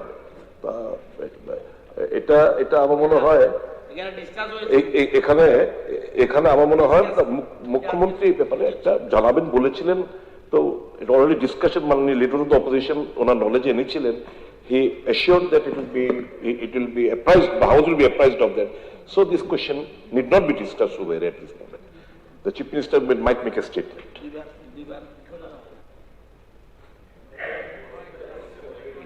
কারণ মাননীয় সদস্যের আর অন্য কোনো প্রশ্ন ছিল না, একটাই প্রশ্ন স্বাভাবিক আসছে এবং already it is now on the discussion প্রসেসে আছে এবং মাননীয় মুখ্যমন্ত্রী ক্যাটাগরিলি বলেছেন এটা ইলিগালি প্রোটেকশন হয়েছে। তাহলে ইলিগাল হলে ভাঙার প্রশ্ন এটাই, এটা ভাঙা হবে কি হবে না, ঠিক আছে কবে ভাঙবেন বলে ভাঙা হবে কি হবে না। না না ঠিক আছে, এটা অলরেডি বলেছেন আপনি। মাননীয় অধ্যক্ষ মহোদয়, স্টেপ নিয়েছে আইনত। মাননীয় এলওপি সাহেব জিতেন বাবুও বলেছেন, আবার মাননীয় বিধায়ক শ্রী সুদীপ বাবুও বলেছেন। ঠিক আছে, যেহেতু আমি বলেছি দেখবো, কিন্তু আমার কাছে অলরেডি যেহেতু এটা কোশ্চেন হিসাবে এসছে, আনসার আমার দিতেই হবে, দিয়ে দিই আমি, কি আছে, যা সত্যটা আমার বলতে অসুবিধা নেই। এখানে তদন্ত, যেটা আমি বললাম, তদন্ত প্রক্রিয়া চলছে।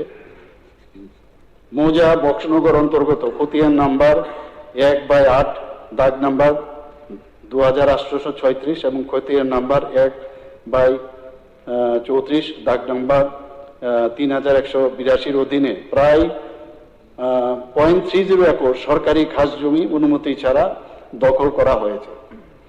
তদন্তে আরো জানা যায় যে নিম্নলিখিত 4 জন ব্যক্তি সংশ্লিষ্ট জমিতে অনুমোদন ছাড়া দোকানঘর নির্মাণ করেছেন। একজন হচ্ছে ময়নাল হোসেন, রাহুল আমিন, খাউচার আহমেদ, সৌরভ হাসেন। এই প্রেক্ষিতে তাদের বিরুদ্ধে কারণ দর্শানোর নোটিশ জারি করা হয় এবং 26/11/25 তারিখে ব্যক্তিগত শুনানির জন্য উপস্থিত থাকার নির্দেশ প্রদান করা হয়। পরবর্তীতে সকল নথি ও সাক্ষ্য প্রমাণ বিবেচনা করে সোনামুড়া মহকুমা শাসক এই মর্মে সিদ্ধান্ত গ্রহণ করেন যে সংশ্লিষ্ট ব্যক্তিগণ Tripura public premises eviction of unauthorised occupants act 1982 এর বিধান অনুসারে অবৈধ দখলদার। অতঃপর 2/26 তারিখে আদেশ অনুসারে তাদেরকে 30 দিনের মধ্যে উক্ত জমি খালি করার নির্দেশ প্রদান করা হয়। অন্যদিকে সোনামুড়া মহকুমা শাসকের আদেশের বিরুদ্ধে সংশ্লিষ্ট ব্যক্তিগণ Tripura public premises eviction of unauthorised occupants act 1982 এর ধারা 11 আইন অনুযায়ী আপিল দাখিল করেছেন। আপিল মামলাটি নথিভুক্ত হয়েছে এবং উক্ত বিষয়ে 27/3/26 তারিখে শুনানির জন্য সিপাহীজলার জেলা শাসক নোটিশ জারি করা হয়েছে। বিষয়টি বর্তমানে বিচারাধীন। তদুপরি জেলা প্রশাসনকে আইন অনুযায়ী ব্যবস্থা গ্রহণের জন্য নির্দেশ প্রদান করা হয়েছে। অনারেবল মাননীয় সদস্যগণ, প্রশ্নোত্তর পর্ব শেষ হলো। যে সমস্ত তারকা চিহ্নিত প্রশ্নের উত্তর মৌখিকভাবে দেওয়া সম্ভব হয়নি, সেগুলো সহ তারকা চিহ্নবিহীন প্রশ্নগুলোর উত্তরপত্র সবার টেবিলে পেশ করার জন্য আমি সংশ্লিষ্ট দপ্তরের মাননীয় মন্ত্রীগণকে অনুরোধ করছি।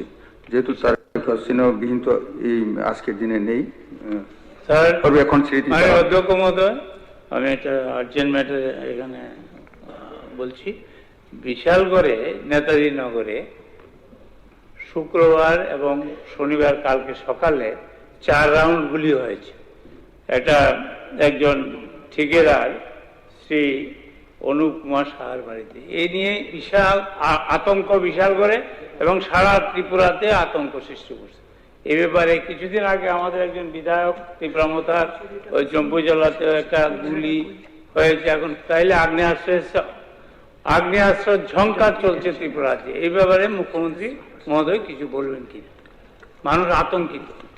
ঠিকাদারের বাড়িতে 2 সকালে, আগে পরের দিন কালকে পরশু বিকেলে গুলি হয়েছে, গাড়ি নষ্ট হয়েছে, বাড়িতে গুলি পড়েছে। এই ব্যাপারে মাননীয় মুখ্যমন্ত্রী কিছু বলবেন কিনা?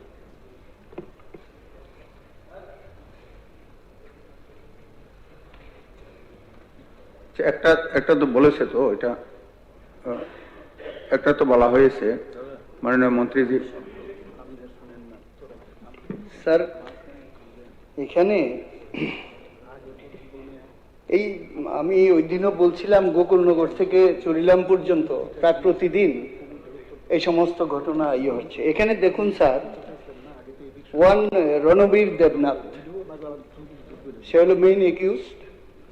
আর কি একটা পেভার ব্লক কারখানা করেছে, অভিযোগ হলো তার থেকে 50 লক্ষ টাকা দাবি করেছে। 50 লক্ষ টাকা না দিলে পরে তাহলে পরে তাকে খুন করা হবে এবং সেখানেই এই গুলিগোলা চলেছে। কাজেই ভিডিও কলে এগুলি সব এদের ধরা আছে। কাজেই এই যে রণবীর দেবনাথ, এখানে দেখা যায় তার বিরুদ্ধে আরো অনেক অভিযোগ এই বিশালগড়ের মধ্যে আছে। টোটালি এই যে এলাকা, এই এলাকা একটা আতঙ্কের মধ্যে আছে এবং রাজনৈতিক নেতৃত্বের সাথেই তার চলাফেরা প্রতিদিন সেটা দেখা যাচ্ছে। আচ্ছা ঠিক আছে, সেটা দেখা যাচ্ছে। কাজে সেটা মাননীয় মুখ্যমন্ত্রী ওই দিনের বিষয়ে বলেছেন, উনি বিশেষভাবে দেখবেন, এটাই আমরা আশা রাখছি। হ্যাঁ, ওইটা দেখাতে হবে না, এটা সবাই জানে। ঠিক আছে ঠিক আছে ঠিক আছে ঠিক আছে, আশা রাখছি যে উনি ওই দিনও বলেছেন, ঠিক আছে, মানে সেইভাবে ব্যবস্থা গ্রহণ করার জন্য। মাননীয় অধ্যক্ষ মহোদয়, আমি মাননীয় বিধায়ক শ্রী গোপাল রায় মহোদয়কে আমি ধন্যবাদ দেব। উনি এত কনসার্ন থাকেন, অ্যাকচুয়ালি এটাই থাকা উচিত সবাই, আমিও কনসার্ন। এবং যে কারণে কালকে আমি আমাদের যে আধিকারিকরা আছেন এই বিষয়টা আমি ওনাদেরকে নিয়ে আমি বৈঠক করেছি সন্ধ্যার সময়, এবং আমি জানি এই বিষয়টা আসতে পারে। এটা খুব মানে আমার মনে হয় খুব আর্জেন্ট একটা টপিকস। তো আমি যা আমার কাছে রিপোর্ট আছে আমি হাউসকে আমি জানাতে চাই মাননীয় অধ্যক্ষ মহোদয় আপনার মাধ্যমে। 20-3-2026 তারিখে প্রায় 1703 আওয়ার সময়ে বিশালগড় পিএস স্থানীয় সূত্রে তথ্য পায় যে কিছু অজ্ঞাত দুষ্কৃতিকারী নেতাজি নগর এলাকার বাসিন্দা শ্রী অনুপ কুমার সাহার বাড়িতে এসে তাকে ভয় দেখে 50 লক্ষ টাকা দাবি করেছেন, যেটা মাননীয় বিধায়ক বলেছেন। এটা এখানে কিন্তু এটা আছে। এই পরিপ্রেক্ষিতে বিষয়টি পিএস জিডিতে নথিভুক্ত করা হয় এবং পরবর্তীতে এসআই তপন দাস সহ স্টাফ ঘটনাস্থলে যাচাইয়ের উদ্দেশ্যে রওনা হন।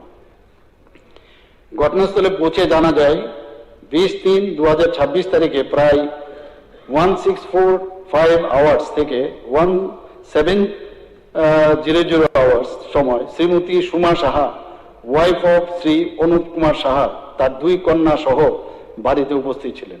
সেই সময় 4-5 জন অজ্ঞাত ব্যক্তি তার বাড়ির প্রাঙ্গণে প্রবেশ করে এবং দরজায় কড়া নাড়ে। তিনি দরজা খুললে তারা তাকে একটি মোবাইল ফোন দেয় কথা বলার জন্য। মোবাইলটি গ্রহণ করার পর শ্রীমতী সোমা সাহা দেখতে পান যে রণবীর দেবনাথ ভিডিও কলে তার স্বামীর খোঁজ নিচ্ছে এবং ₹50 লাখ টাকা দেওয়ার জন্য হুমকি দিচ্ছে, নতুবা তার স্বামীকে হত্যা করা হবে। একই সময়ে এক অজ্ঞাত দুষ্কৃতিকারী তার পকেট থেকে একটি পিস্তল বের করে, পিস্তল দেখে ভয় পেয়ে তিনি দ্রুত দরজা বন্ধ করে দেন এবং দুষ্কৃতিকারীরা সেখান থেকে পালিয়ে যায়। পালানোর সময় তারা 1-2 রাউন্ড গুলি চালায় বলে জানা যায়। শ্রী অনুপ কুমার সাহা এবং তার স্ত্রী জানান যে তাদের সঙ্গে রণবীর দেবনাথ ও তার পরিবারের দীর্ঘদিনের সুসম্পর্ক রয়েছে, তাই তারা অভিযোগ দায়ের করতে আগ্রহী ছিলেন না। পরবর্তীতে একই সন্ধ্যায় ঘটনাটি শুনে রণবীর দেবনাথের পিতামাতা অনুপ কুমার সাহার বাড়িতে এসে তাদের ছেলের কর্মকাণ্ড নিয়ে উদ্বেগ প্রকাশ করেন। পরবর্তীতে 21-3-2026 তারিখে ভোর প্রায় 0345 আওয়ার সময়ে একই দুষ্কৃতিকারীরা আবার অনুপ কুমার সাহার বাড়িতে তার বাড়ির প্রাঙ্গণে আসে, কিন্তু গেট ভেতর থেকে বন্ধ থাকায় তারা প্রবেশ করতে পারেনি। এতে ক্ষুব্ধ হয়ে তারা গেটের বাইরে থেকে বাড়ির দিকে লক্ষ্য করে 2-3 রাউন্ড গুলি চালায়। ভয়ে কেউ দরজা খোলেনি। ভোরে বাড়ির লোকজন বাইরে এসে দেখতে পান 3টি খালি কার্টিজ এবং একটি বুলেটের মাথা, যা তাদের প্রাঙ্গণে রাখা বোলেরো গাড়ির সামনের রেডিয়েটরে আঘাত করে। এরপর বিষয়টি বিশালগড় পিএস এবং প্রতিবেশীদের জানানো হয়। পরে শ্রী অনুপ কুমার সাহা জানতে পারেন যে তার প্রতিবেশীরাও গুলির শব্দ শুনেছেন। তথ্য প্রাপ্তির পর পিএস এর অফিসার ও স্টাফ ঘটনাস্থলে পৌঁছে তদন্ত করেন। ঘটনাস্থলে ঘিরে রেখে প্রমাণ সংরক্ষণ করেন এবং যেখানে খালি কার্টিজ ও বুলেট পাওয়া যায় তা চিহ্নিত করেন। ফরেনসিক টিমকে রিকুইজিশন পাঠানো হয়, উপস্থিত সাক্ষীদের জিজ্ঞাসাবাদ করা হয়। ফরেনসিক টিমের পরিদর্শনের পর খালি কার্টিজ ও বুলেট জব্দ করা হয়। এই ঘটনায় শ্রীমতী সুমা সাহা একটি লিখিত অভিযোগ তখন দায়ের করেন। শ্রীমতী সুমা সাহার লিখিত অভিযোগের ভিত্তিতে বিশালগড় পিএসএ একটি মামলা রুজু হয়। কেস নাম্বার এখানে আছে, পুরোটা আমার আশা করি বলার প্রয়োজন নেই। হ্যাঁ, ও case number 2026 BLG 024 dated 21/3/2026। Arms act আছে, এখানে সব লেখা আছে। তো মামলাটি তদন্তের জন্য এসআই মিঠু সাহার নিকট অর্পণ করা হয়। ঘটনার পরপরই superintendent of police Sipahijala, additional SP ও এসডিপিও বিশালগড় ঘটনাস্থলে পরিদর্শন করেন এবং তদারকি করেন। ভবিষ্যতে কোনো অপরাধ প্রতিরোধ ঘটনাস্থল এলাকায় পুলিশ মোতায়েন করা হয়েছে। পুরো ঘটনার তদন্তের জন্য এডিশনাল এসপি সিপাহীজলার নেতৃত্বে একটি বিশেষ তদন্ত দল গঠন করা হয়েছে। তদন্তে জানা যায় যে অনুপ কুমার সাহা একজন ঠিকাদার এবং তিনি সম্প্রতি বিশালগড় পিএস এর অধীনে কৈরি মুরাব এলাকায় একটি পেপার ব্লক ইন্ডাস্ট্রি স্থাপন করেছেন। অনুপ কুমার সাহা ও তার স্ত্রী রাহুল দেবনাথ, বিশ্বজিৎ দেবনাথ, স্বয়ং সাহা, বিজয় দেবনাথ রাহুলকে শনাক্ত করেন। এছাড়াও পিএস রেকর্ড অনুযায়ী রণবীর দেবনাথ নিম্নলিখিত মামলাগুলির সঙ্গে জড়িত ছিল। Bishalgarh PS case number 2025 BLG 024 dated 27/3/2025 এবং তার জন্য চার্জশিটও দাখিল করা হয়েছে। Bishalgarh PS case number 2025 BLG 51 dated 17/6/25 সেটা তদন্ত চলছে এবং Bishalgarh PS case number 2025 BLG 082 27/8/2000 সেটারও তদন্ত চলছে আর্মস অ্যাক্ট শুদ্ধ। এই হচ্ছে মুদ্রা বিষয়। এখন যে বিষয়টা আপনারা বলছেন, এরপরে যা কাউকে আমি তো বললাম যে এই অবস্থার জন্য যদি দোষী মানে ওকে ধরার পর দোষী সাব্যস্ত তো কোর্ট করবে, কিন্তু ধরার ক্ষেত্রে কোনো অবস্থায় আমি যা নির্দেশ দেওয়ার আমি কালকে দিয়েছি। এখন স্মৃতিচারণ। মাননীয় সদস্যগণ, আজকের কার্যসূচিতে একটি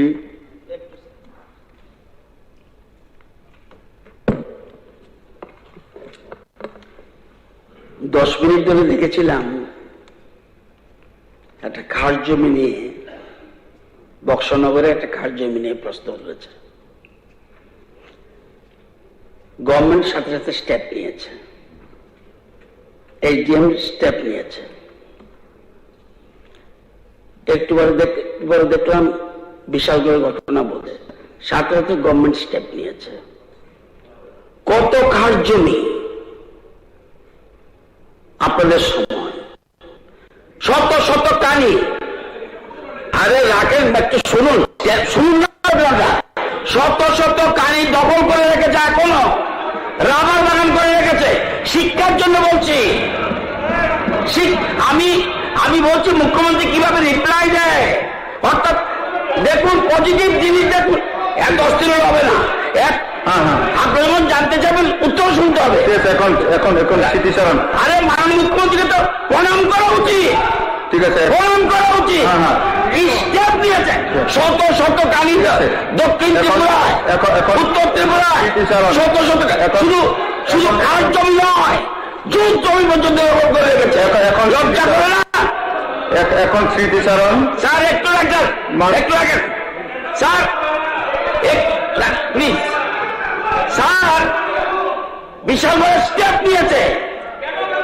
আরে প্রকাশ্য দিবালোকে ব্লকের সামনে পরিমর্শাকে হত্যা করে ফেলেছে। লজ্জা আছে? লজ্জা আছে? পরিমর্শাকে হত্যা হয়েছে দিনের বেলায় ব্লকের সামনে, তাকে স্টেপ নিয়েছে। আচ্ছা, ঠিক ঠিক, শিখা উচিত। ঠিক আছে। ছবি কি দেখান? সবাই ছবি দেখাবেন না, ছবি দেখাবেন না, ছবি দেখাবেন না। বহু ছবি আছে। আচ্ছা, সবাই দেখছেন। House leader of the house বলবেন, ঠিক আছে, লিডার অফ দ্য হাউস বলবেন, হ্যাঁ লিডার অফ দ্য হাউস বলবেন, ঠিক আছে, সবাই শান্ত, এই যে শান্ত প্লিজ, না লিডার অফ দ্য হাউস বলবেন, সবাইকে শান্ত, একটু লিডার অফ দ্য হাউস বলছেন, শুনুন সবাই। মাননীয় অধ্যক্ষ মহোদয়, এই যে বললেন আমাদের পরিষদীয় দল যা বলেছেন, আমার কথা শুনবেন না, আরে আমার কথা একটা উদাহরণ খালি আমি আপনাকে দিচ্ছি। আপনারা তো জোর গলায় কথা বলেন regarding unauthorized construction of party office on government trust land at Omarpur.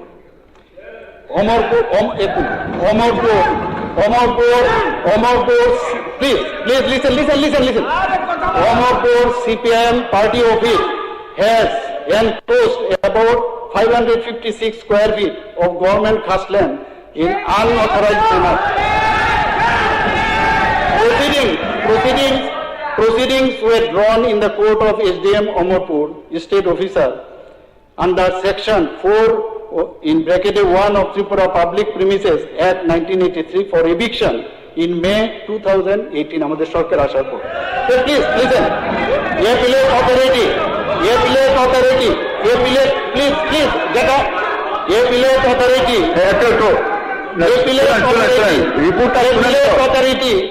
SDM and collector Gumati district also ordered for eviction. CPM party challenged the order of DM and collectors in the High Court of Tripura.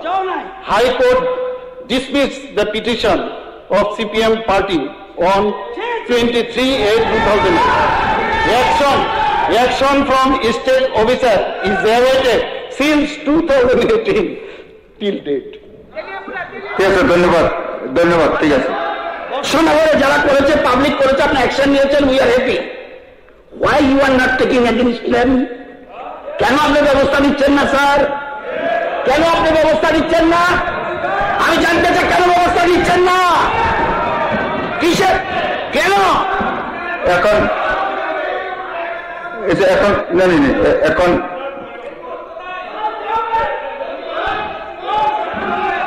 এটা কি? আরে কি হচ্ছে এটা? Sir, মাননীয় মুখ্যমন্ত্রী বলে ত্রিপুরাজ্যে 2018 সালের পর বিজেপি 200টার উপরে অফিস আমি দেখিয়ে দেবো, খাস জায়গার উপর আছে, তিনি ভাঙবেন কিনা দেখেন। 200টার উপর দেখিয়ে দেবো, আপনাদের মতো সে বলুন এখানে আপনাদের ভাঙবে না, করতে বলবেন না, ভাঙবে না, অসত্য করতে বলবেন না, ভুল বুঝাইয়ে মানা উচিত, সত্য ভুল বুঝাইয়ে মানা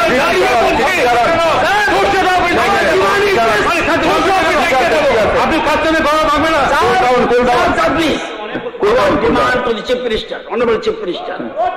দরকার হলে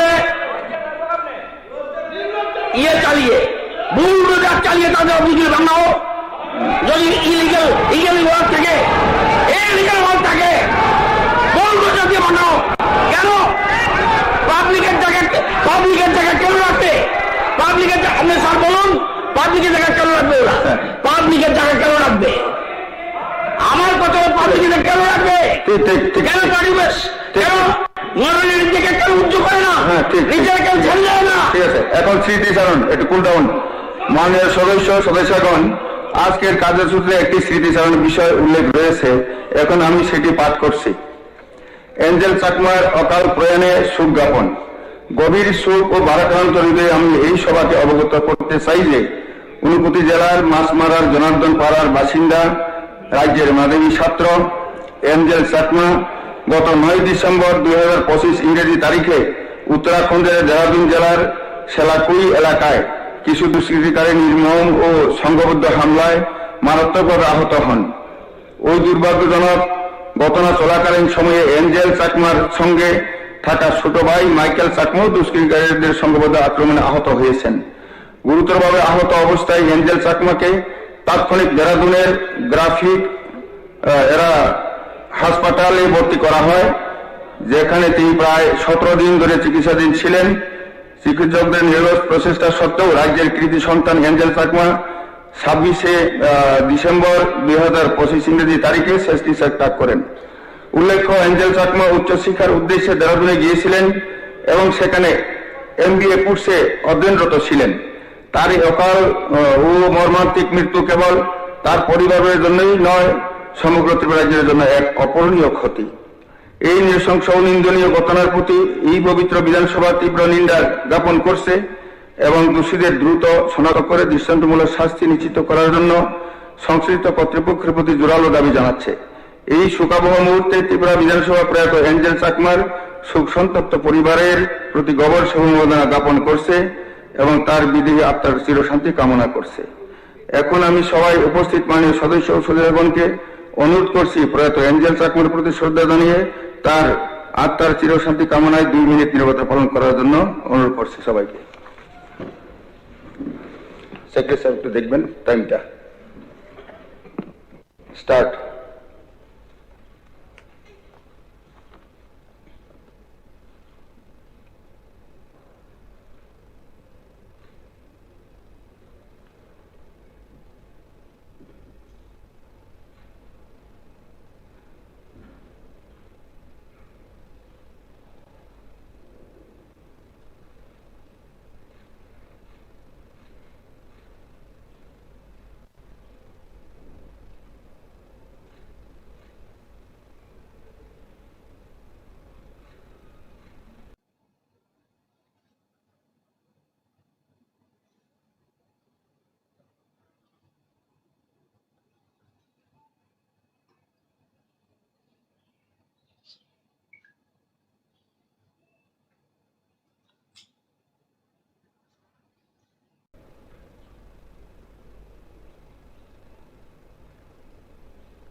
ओम शांति, ओम शांति, ओम शांति।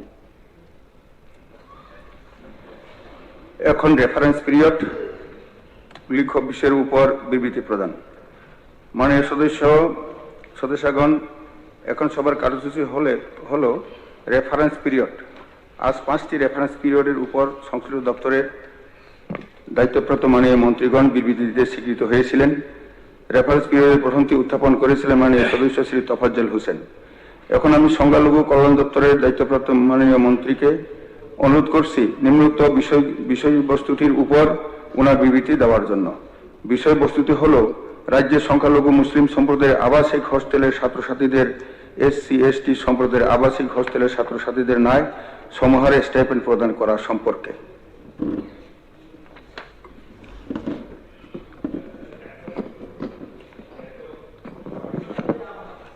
হ্যাঁ, ঠিক আছে, 1টা পর্যন্ত যা হয় এটা।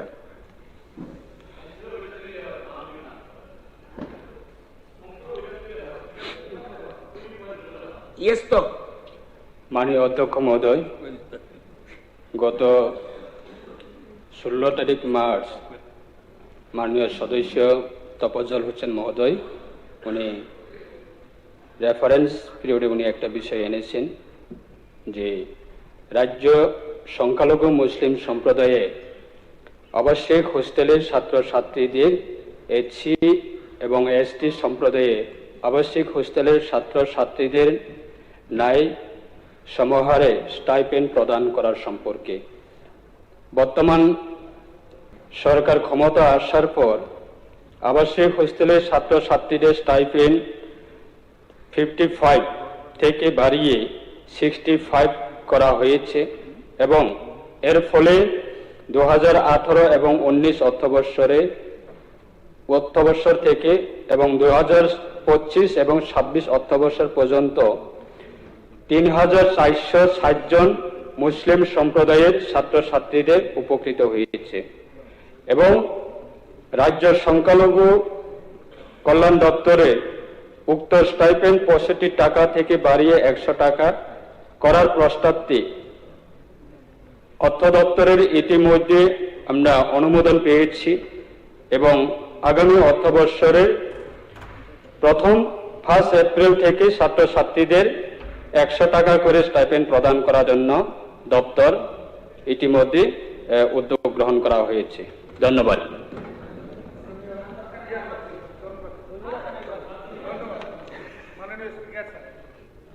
মাননীয় স্পিকার স্যার, আপনার মাধ্যমে আমি দপ্তরের মন্ত্রী মহোদয়কে আমাদের মাইনরিটি দপ্তর থেকে এবং মুসলিমদের দপ্তর থেকে আমি ধন্যবাদ জানাচ্ছি। তিনি আবারও প্রমাণ করে দিয়েছেন কিসের হিন্দু কিসের মুসলমান, আমরা সবাই ইন্ডিয়ান। তিনি আবারও প্রমাণ করেছেন हम लोग ये ना ढूंढे हिंदू कौन है, हम लोग ये ना ढूंढे मुस्लिम कौन है, हम लोग ढूंढे परेशान कौन है। আমাদের হৃদয়ের অন্তঃস্থল থেকে মুসলিমদের ছাত্রছাত্রীদের হৃদয়ের অন্তঃস্থল থেকে আপনাকে ধন্যবাদ জানাচ্ছি। এই যে বৈষম্যটা আমরা দূর করে দিয়ে সবাইকে ইকুয়াল করেছেন। ধন্যবাদ স্যার। ধন্যবাদ। রেফারেন্স পিরিয়ডের দ্বিতীয়টি, হ্যাঁ ঠিক আছে, দ্বিতীয় রেফারেন্স পিরিয়ডের দ্বিতীয়টি যুগ্মভাবে উত্থাপন করেছিলেন মাননীয় সদস্য শ্রী নন সরকার এবং শ্রী রামু দাস।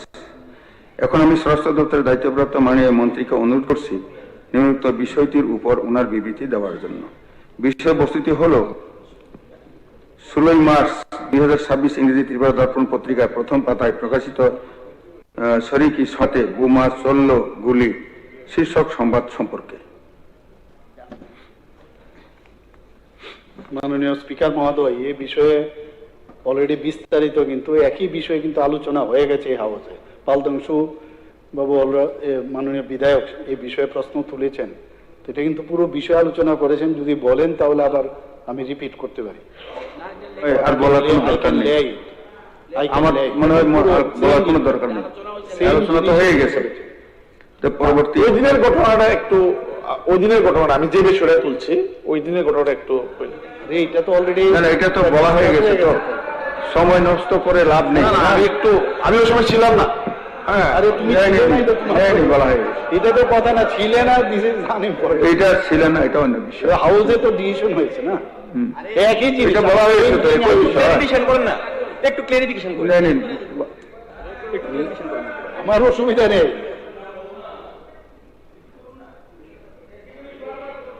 না এটা বারবার এটা বলা হয়েছে। আগে মাননীয় বিধায়ক সুদীপ রায় বর্মন বলেছেন যে একই বিষয়ে আগে আলোচনা হয়েছে, তারপরেও কিন্তু নষ্ট করে লাভ নেই, তারপরেও কিন্তু আমি বলেছি একই জিনিস আবার কোনো, আবার আজকে অনেক সময় আমি করে দিতে পারি অনেক আমার।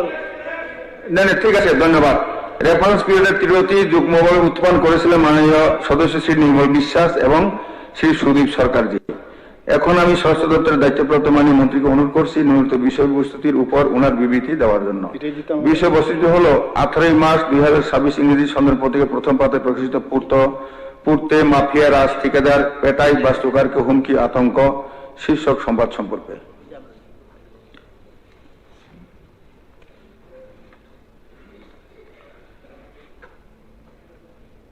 মাননীয় অধ্যক্ষ মহোদয়, মাননীয় বিধায়ক এখানে যুগ্মভাবে শ্রী নির্মল বিশ্বাস, শ্রী সুদীপ সরকার মহোদয় লিখেছেন যে পূর্ত মাফিয়া পাস ঠিকাদার পিটায় বাস্তুকারকে হুমকি আতঙ্ক এই শীর্ষক সংবাদ সম্পর্কে। পশ্চিম আগরতলা থানার ভারপ্রাপ্ত আধিকারিক উক্ত বিষয়টির উপর একটি অনুসন্ধান পরিচালনা করেন এবং ঘটনার সত্যতা যাচাই করার উদ্দেশ্যে NH PWD ব্র্যাকেটে মুখ্য বাস্তুকার শ্রী সুব্রত বণিকের সাথে যোগাযোগ করা হলে তিনি স্পষ্টভাবে জানান যে এই ধরনের কোনো ঘটনা ঘটেনি। তিনি আরো উল্লেখ করেন যে কোনো ঠিকাদারকে টেন্ডার প্রক্রিয়ায় অংশগ্রহণ করা থেকে বা নেতাজি চমুনিস্থিত PWD অফিসে প্রবেশ করা থেকে বাধা দেওয়া হয়নি।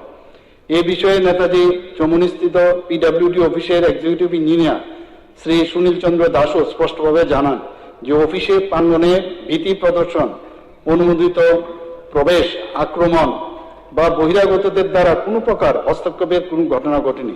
তিনি আরো নিশ্চিত করে যে কোনো ঠিকাদার বা ব্যক্তি তার অফিসে প্রবেশ বা সাক্ষাৎ করতে বাধাপ্রাপ্ত হননি, এই ধরনের কোনো অবৈধ কার্যকলাপ ঘটেনি। এটিও এখানে উল্লেখ করার বিষয় যে কোনো প্রকার অসামাজিক কার্যকলাপ প্রতিরোধে পুলিশ প্রশাসন সর্বদা সম্পূর্ণ সতর্ক সজাগ থাকে। কোনো ব্যক্তি বা গোষ্ঠী অবৈধ কর্মকাণ্ডে জড়িত থাকলে তাদের বিরুদ্ধে কঠোর আইন অনুযায়ী ব্যবস্থা গ্রহণ করা হয়। তবে বর্তমান বিষয়টি তদন্ত করে এই ধরনের কোনো ঘটনার পক্ষে কোনো অভিযোগ বা প্রমাণ পাওয়া যায়নি। অতএব উত্থাপিত অভিযোগের পক্ষে কোনো বাস্তব ভিত্তিক প্রমাণ নেই। এই বিষয়টি পূর্ত দপ্তরের মুখ্য বাস্তুকারের নজরে আসার পর একটি বিভাগীয় অভ্যন্তরীণ তদন্ত স্পষ্ট হয় যে প্রকাশিত সংবাদটি সম্পূর্ণ ভিত্তিহীন এবং বাস্তববর্জিত, যা জনসাধারণের মধ্যে বিভ্রান্তি সৃষ্টি করে এবং একটি সরকারি দপ্তরের ভাবমূর্তি ক্ষুণ্ণ করে। এর পরিপ্রেক্ষিতে পূর্ত দপ্তরের মুখ্য বাস্তুকার বিগত 22/3/26 তারিখে একটি রিজয়েন্ডার অর্থাৎ প্রতিবাদপত্র ইস্যু করেন, যার একটি প্রত্যয়িত নকল সঙ্গে এখানে দেওয়া হল। স্যার, আপনার মাধ্যমে আমি জাস্ট দুটি কথা বলছি। প্রথমত স্যার, এই যে সংবাদটা প্রকাশিত হলো 18 তারিখ সেন্দন পত্রিকায়, এটা বিশাল বড় নিউজ এবং পরবর্তী সময়ে দপ্তর থেকে যা বলা হয়েছে মাননীয় মুখ্যমন্ত্রী বলেছেন। কিন্তু স্যার, আমরা যে বিষয়টা লক্ষ্য করছি বিভিন্ন সময়, এটা শুধুমাত্র নেতাজি চৌমুহনী পিডব্লিউডি অফিস না, রাজ্যের বিভিন্ন পিডব্লিউডি অফিসগুলির মধ্যে সাধারণ ঠিকাদাররা বলছেন যে অফিসে যাওয়া আসার ক্ষেত্রে প্রচন্ড বাধা তৈরি হয়। বিভিন্ন অফিসগুলিতে ঢুকতে গেলে পরে বিভিন্নভাবে তল্লাশি করা, জিজ্ঞাসাবাদ করা, এই বিষয়গুলি ঘটে থাকে।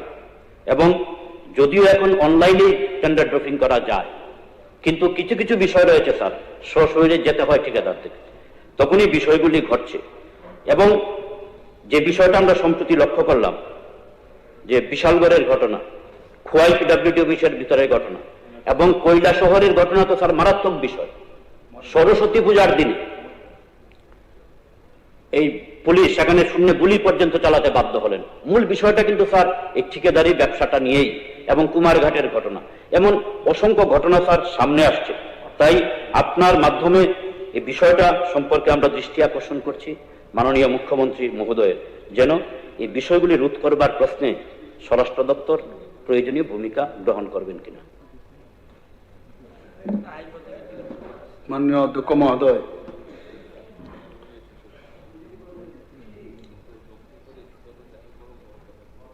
এটা ঠিক যে অফিসার যিনি আছেন উনি তো স্বাভাবিকভাবেই বলবেন যে না, আমার এখানে এমন কোনো ঘটনা হয়নি, কিন্তু অফিসের দরজার বাইরে তো ঘটনা, কাজে স্বাভাবিকভাবে এই কথা বলবেন। কিন্তু ঘটনা হলো এই নেতাজি চৌমুহনী তো আরো একটা ঘটনা দেখা গেছে যে এবার সবগুলি, কিন্তু এখানে যতগুলি ঘটনা হচ্ছে সব জায়গায় দেখা যাচ্ছে হসপিটালাইজ হচ্ছে, এমনকি জিবি হাসপাতালে রেফার হচ্ছে। এখন অফিসার স্বাভাবিকভাবে বলবেন যে না, আমার এখানে এই ধরনের কোনো ঘটনা নেই, স্বাভাবিকভাবে ওনার অফিসে যেহেতু হয়নি, অফিসের বাইরেই তো তাদের আটকে দেওয়া হচ্ছে। কাজে সেদিক থেকে বিষয়। মাননীয় অধ্যক্ষ মহোদয়, দেখুন, এর আগেও অনেকগুলো এই বিষয়ে যতবারই কথা হয়েছে, সব কথা কিন্তু যা সত্য তাই কিন্তু আমি হাউসে বলেছি। এটার যদি অনুসন্ধান হয়েছে, পুলিশও সেখানে গেছে, তো জিজ্ঞাসাবাদও হয়েছে, আর যে মানে এই ধরনের ঘটনা ব্যাপারে উঠে তো রিজয়েন্ডারও দেওয়া হয়েছে। তো এরকম তো না যে এটাকে মানে আড়াল করে আমরা কিছু বলার, এখন পর্যন্ত এই ধরনের যে প্রচেষ্টা অন্তত এই হাউসে আমার তরফ থেকে আমি করিনি, এটুকু আমি বলতে পারি। তবে যে বিষয়টা নিয়ে উদ্বেগ যেটা করা হয়েছে, মাননীয় বিধায়ক বললেন, এগুলো কিন্তু আমরাও দেখি, আমরা চেষ্টা করছি এগুলো, কারণ এগুলো অনেকটা ক্যান্সার রোগের মতো। তো আমরা চেষ্টা করছি এগুলোকে আস্তে আস্তে এলিমিনেট কি করা যায়, নানা রকম চেষ্টা প্রচেষ্টা এগুলো চলছে। আমরাও চাই না এগুলো হোক, কিন্তু চেষ্টা আছে, অনেকভাবে চেষ্টা করে দেখবেন আস্তে আস্তে করে। হ্যাঁ, ভ্যাকসিন না, ভ্যাকসিন নিতে গেলে তো সবার নিতে হবে, এখানে তো শুধু সবারই নিতে হবে, কারণ ভ্যাকসিনের আগেও তো আমরা দেখেছি অনেকে টাকা নিয়ে ঘুমিয়ে টাকা নিয়ে ঘুমিয়ে লাগানো হবে। দীর্ঘদিনের ব্যায়াম, তখন থেকে যদি ভ্যাকসিনটা দিতেন তাহলে আজকে কিন্তু এই সমস্যাটা হতো না। আচ্ছা, পরবর্তী রেফারেন্স পিরিয়ডের চতুর্থী উত্থাপন করেছিলেন মাননীয় সদস্যা শ্রীমতী স্বপ্না দাস পাল। এখন আমি পূর্ত জল সম্পদ দপ্তরের দায়িত্বপ্রাপ্ত মাননীয় মন্ত্রীকে অনুরোধ করছি নিম্নোক্ত বিষয়বস্তুটির উপর ওনার বিবৃতি দেওয়ার জন্য। বিষয়বস্তুটি হল সুরমা বিধানসভার হালহালি পঞ্চায়েত এলাকায় ধলাই নদীর ভাঙ্গন রোধে সরকারের দৃষ্টি আকর্ষণ। মাননীয় অধ্যক্ষ মহোদয়, মাননীয় বিধায়িকা শ্রীমতী স্বপ্না দাস পাল মহোদয়ার যে রেফারেন্স পিরিয়ড সুরমা বিধানসভার হালহুলি পঞ্চায়েত এলাকায় ধলাই নদীর ভাঙন রোধে সরকারের দৃষ্টি আকর্ষণ। ধলাই নদী 18 মুড়া যে হিল আছে সেখান থেকে উৎপন্ন হয়, আমরা সবাই জানি, এবং সেটা ধলাই ত্রিপুরা জেলার বিভিন্ন স্থান দিয়ে প্রবাহিত হয়। আমবাসা, বড়লুতমা এবং কমলপুর মহকুমার দুর্গাচমনি ব্লকের অন্তর্গত হালহুলি গ্রাম পঞ্চায়েত এ এলাকার মধ্য দিয়ে সেটা উত্তর দিকে প্রবাহিত হয় এবং বাংলাদেশের মৌলভীবাজার জেলার কমলগঞ্জে কিন্তু সেটা প্রবেশ করে এবং অবশেষে মনু নদীর সাথে মিলিত হয়। এবং এই যে নদীটি প্রায় 171 কিলোমিটার, গত অর্থ বছরে অর্থাৎ 2025-26 ইংরেজি পূর্ত দপ্তরের জল সম্পদ বিভাগ থেকে দুর্গাচমনি ব্লকের অন্তর্গত হালহুলি গ্রাম পঞ্চায়েত এলাকার মোট 650 মিটার দৈর্ঘ্যের প্রয়োজনীয় এস্টিমেট ওনারা তৈরি করেছেন, যা উপযুক্ত আনুষঙ্গিক স্কিমে প্রয়োজনীয় আর্থিক বা অর্থনৈতিক ব্যবস্থা সাপেক্ষে পর্যায়ক্রমে কাজগুলো হাতে নেওয়া হবে। এস্টিমেটেড কস্ট প্রায় 2,18,78,168 টাকা এবং সেখানে করার জন্য সেইভাবে নেওয়া হয়েছে। বর্তমান অর্থ বছরে অর্থাৎ 2025-26 ইংরেজি সালে পূর্ত দপ্তরের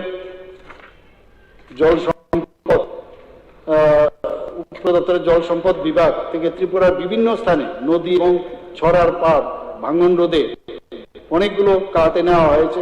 একটু আগে কিন্তু এই বিষয়ে মানে পার্টলি কিন্তু এখানে আলোচনা হয়েছে। আপনি এখানে সমস্ত যে আমাদের অ্যাসেম্বলি ওয়াইজ আমার কাছে পুরো তথ্য আছে, কোথায় কোথায় কাজ হয়েছে সব যদি বলা হয় তাহলে আমি এখানে বলতে পারি। মাননীয় অধ্যক্ষ মহোদয়, আমি আপনার মাধ্যমে মাননীয় মুখ্যমন্ত্রী মহোদয়কে ধন্যবাদ জ্ঞাপন করি যে আমার সুরমা বিধানসভার হালহুলি গ্রাম পঞ্চায়েতের এলাকার যে ওই এলাকার মানুষের স্বার্থে যে জল সম্পদ ব্যবস্থা নেওয়া হবে সেটা যেন খুব তাড়াতাড়ি নেওয়া হয়, নয়তো একটা গ্রাম বিলিয়ে যাবে। তাই মাননীয় মুখ্যমন্ত্রীকে ধন্যবাদ জ্ঞাপন করব যে ওনার মাধ্যমে সেটা সম্ভব হবে এবং আমি নিজেও সেই বিষয়ে একটু আশ পেয়েছি। ধন্যবাদ। পরবর্তী রেফারেন্স পিরিয়ডের পঞ্চমটি উত্থাপন করেছিলেন মাননীয় সদস্য শ্রীমতী স্বপ্না মজুমদার। এখন আমি পরিবহন দপ্তরের দায়িত্বপ্রাপ্ত মাননীয় মন্ত্রীকে অনুরোধ করছি। আচ্ছা আচ্ছা আচ্ছা আচ্ছা ঠিক আছে। ইন্ডাস্ট্রি, শিল্প,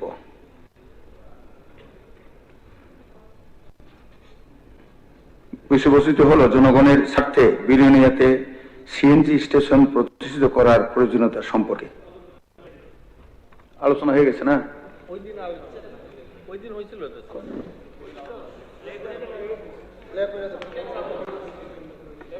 তৈরি করার ইয়ে ঠিক আছে। এখন হ্যাঁ ঠিক আছে, লেখ করে দিন। দৃষ্টি আকর্ষণের নোটিশ মানে একটা পর্যন্ত যা হয় নিয়ে যাব। উল্লেখ্য বিষয়ের উপর বিবৃতি প্রদান। মানে সদস্য এখন সবার কার্যসূচি হলো দৃষ্টি আকর্ষণের নোটিশ। আজ 3টি দৃষ্টি আকর্ষণের নোটিশের উপর সংশ্লিষ্ট দপ্তরের দায়িত্বপ্রাপ্ত মাননীয় মন্ত্রীগণ বিবৃতিতে স্বীকৃত হয়েছিলেন। প্রথম দৃষ্টি আকর্ষণীয় নোটিশটি উত্থাপন করেছেন মাননীয় সদস্য শ্রী রঞ্জিত দাস। নোটিশটির বিষয়বস্তু হল অমরপুর নগর পঞ্চায়েতকে পৌর পরিষদে উন্নীতকরণ সম্পর্কে। এখন আমি উক্ত দৃষ্টি আকর্ষণীয় নোটিশটির উপর বিবৃতি প্রদানের জন্য নগর উন্নয়ন দপ্তরের দায়িত্বপ্রাপ্ত মাননীয় মন্ত্রীকে অনুরোধ করছি। মাননীয় স্পিকার মহোদয়, এখানে যে কলিং অ্যাটেনশন নোটিশ যেটা দেওয়া হয়েছে অমরপুর নগর পঞ্চায়েতকে পৌর পরিষদে উন্নতিকরণ সম্পর্কে মাননীয় বিধায়ক শ্রী রঞ্জিত দাস মহোদয় উত্থাপিত করেছেন। ত্রিপুরা মিউনিসিপাল অ্যাক্ট 1994 এর 3 ধারা অনুসারে অমরপুর নগর পঞ্চায়েত গঠন করা হয়েছে। এই নগর পঞ্চায়েতকে পুর পরিষদে উন্নতি করতে হলে ত্রিপুরা মিউনিসিপাল অ্যাক্ট 1994 এর 7(c) সেই ধারা অনুসারে করতে হবে। ত্রিপুরা মিউনিসিপাল অ্যাক্ট 1994 এর 3 রোমান নাম্বার 1 ধারা অনুসারে কোন নগর পঞ্চায়েতকে পুর পরিষদে যদি উন্নতি করতে হয় ওই নগর পঞ্চায়েতের জনসংখ্যা হতে হবে 15,000-এরও বেশি। বর্তমানে ROR অর্থাৎ রেজিস্টার অফ অর্ডিনারি রেসিডেন্স অনুসারে অমরপুর নগর পঞ্চায়েতের জনসংখ্যা 12,302, যা ত্রিপুরা মিউনিসিপাল অ্যাক্ট 1994 এর ধারার শর্ত পূরণ করে না। যেহেতু এখন অমরপুর নগর পঞ্চায়েতের জনসংখ্যা 12,302, তাই এই শহরকে পুর পরিষদে উন্নতি করা প্রযোজ্য আইনের পরিপন্থী। Point of clarification sir, Amarpur nagar panchayat 19/8/2025 তারিখে গৃহীত এক প্রস্তাবে সর্বসম্মতিক্রমে এলাকার সম্প্রসারণের মাধ্যমে অমরপুর নগর পঞ্চায়েতকে অমরপুর পৌর পরিষদে উন্নতি করার সিদ্ধান্ত নেওয়া হয়। মাননীয় অধ্যক্ষ মহোদয়, আপনার মাধ্যমে আমি মাননীয় মুখ্যমন্ত্রীর দৃষ্টি আকর্ষণ করছি যে উনি যেটা বলেছেন ঠিক, অমরপুরে আগে লোক সংখ্যা ছিল 12,302 জন, কিন্তু 2025-এর নগর পঞ্চায়েত যে ফ্যামিলি লিস্ট তাতে লোক সংখ্যা বর্তমানে আছে 13,416 জন। তো একটা নগর পঞ্চায়েত, যেহেতু নগর পঞ্চায়েতে পৌর আইনের 1994 ধারা অনুযায়ী লোক সংখ্যা 15,000-এর উপরে লাগে, এর জন্য অমরপুরের পাশে যে পঞ্চায়েতগুলো রয়েছে, থাকছড়া গ্রাম পঞ্চায়েত থেকে 1টি ওয়ার্ড, রাঙ্গান পঞ্চায়েত থেকে 1টি ওয়ার্ড, রাঙামাটি গ্রাম পঞ্চায়েত থেকে 2টি ওয়ার্ড, বীরগঞ্জ গ্রাম পঞ্চায়েত থেকে 2টি ওয়ার্ড মিলিয়ে সেখানকার লোক সংখ্যা আনুমানিক 2,272। সব মিলিয়ে যে এই বর্ধিত এরিয়ার গঠনের জন্য পঞ্চায়েত থেকে যে প্রস্তাব পাঠানো হয়েছে 15,688। তাইলে নগর আইন অনুযায়ী সে লোক সংখ্যা পর্যাপ্ত পরিমাণে সেখানে রয়েছে। আমি এবং এর সঙ্গে একটা নগর জীবনের, যেমন অমরপুর নগর পঞ্চায়েতের চতুর্দিকে এডিসি এরিয়া এবং অমরপুর নগর পঞ্চায়েত 10টি পাশের পঞ্চায়েত রয়েছে। সুতরাং বেশিরভাগ মানুষ যারা অকৃষি কর্মসংস্থান বৃদ্ধি, উচ্চ রাজস্ব উৎপাদন এবং জনসংখ্যা দ্রুত বৃদ্ধির জন্য মানুষ তার পরিষেবা চাইছে, এবং ওই পঞ্চায়েতগুলো, যে পঞ্চায়েতগুলো থেকে আপনার যে ওয়ার্ডগুলো আমরা ভাগ করেছি, ওই পঞ্চায়েতও রেজুলেশন দিয়েছে যে তাদেরকে নগর পঞ্চায়েতের সঙ্গে যুক্ত করলে তাদের কোনো অসুবিধা নয়। তার জন্য নগর উন্নয়ন দপ্তরকে 19/8/2025-এ এই প্রস্তাবটা সেখানে প্রেরণ করা হয়েছে। আমি আপনার মাধ্যমে যে দপ্তরে যারা আধিকারিক রয়েছে, মাননীয় মুখ্যমন্ত্রীকে সে বিষয়টি তারা সবিস্তারে সেটা বুঝাতে অক্ষম হয়েছে। আমি আশা প্রকাশ করব, অমরপুর নগর পঞ্চায়েত পূর্বে যে আমাদের 10টি মহকুমার ছিল তার মধ্যে অমরপুর একটা নগর পঞ্চায়েত রয়েছে, এবং ওই পরিকাঠামোর দিক থেকে আবার অমরপুর নগর পঞ্চায়েতের যে রাংকাংটা আমরা এটার সঙ্গে সীমানা বৃদ্ধি করেছি। সীমানা আগে নগর পঞ্চায়েতের সীমানা ছিল 3.5 বর্গ কিমি, বর্তমানে ওই পঞ্চায়েতগুলো এলে 2.86 কিমি হবে, অর্থাৎ 6.43 বর্গ কিলোমিটার হবে। এখানে নগর পঞ্চায়েত একটা টাকসারি সেন্টার তৈরি করা হচ্ছে, অর্থাৎ বর্জ্য প্রক্রিয়াকরণ কেন্দ্র, যেটা নগর জীবনের উন্নয়নের সঙ্গে সঙ্গে বাড়ি থেকে সেগুলো কালেকশন করা হয়, সেগুলো একটা পঞ্চায়েতে রয়েছে। যদি নগর পঞ্চায়েতকে ওই ওয়ার্ডটাকেও সেখানে আমরা যুক্ত করে প্রস্তাবটা এইভাবেই প্রেরণ করা হয়েছে। সুতরাং নগরের পরিচালনার ক্ষেত্রে নগরের সুবিধার্থে অমরপুর নগর পঞ্চায়েতে পুরো পরিষদ করার জন্য এবং নগর পঞ্চায়েতের যে প্রস্তাবটা, সে প্রস্তাবটার সঙ্গে আমিও সহমত পোষণ করছি, এবং সঙ্গে সঙ্গে একটা নগর পঞ্চায়েত যে অর্থনৈতিকভাবে যে উন্নতি, 2024-25 অর্থ বৎসরে কর রাজস্ব নগর পঞ্চায়েত থেকে কালেকশন করা হয়েছে 93,63,372 টাকা।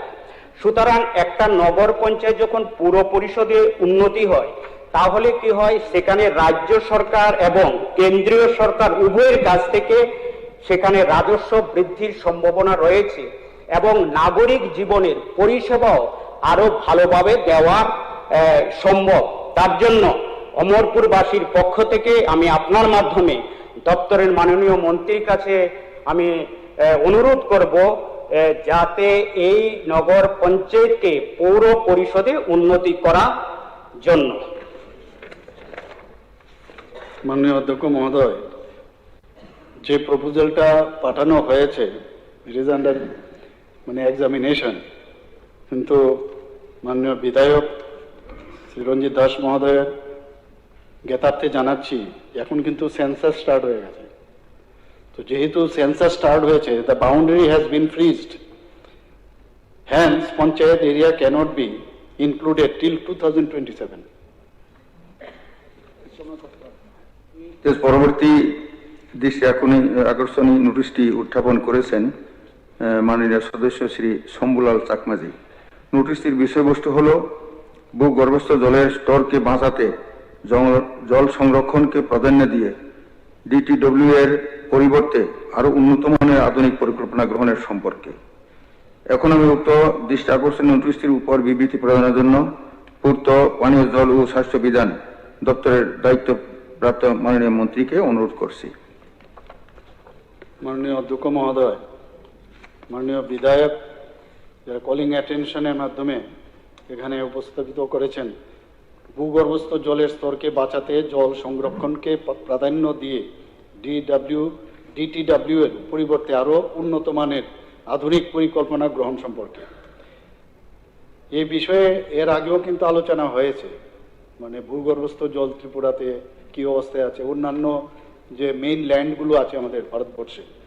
তবুও যেহেতু উঠিয়েছে, আমি ওনার জ্ঞাতার্থে আমি জানাচ্ছি আবার, ত্রিপুরা রাজ্যের পানীয় জল ও স্বাস্থ্য বিধান দপ্তর রাজ্যের প্রতিটি গ্রামীণ পরিবারে পাইপলাইনের মাধ্যমে নিয়মিত এবং পার্মানেন্ট ভিত্তিতে পানীয় জল সরবরাহ করার লক্ষ্যে একটা মিশন মোডে কিন্তু কাজ করছে।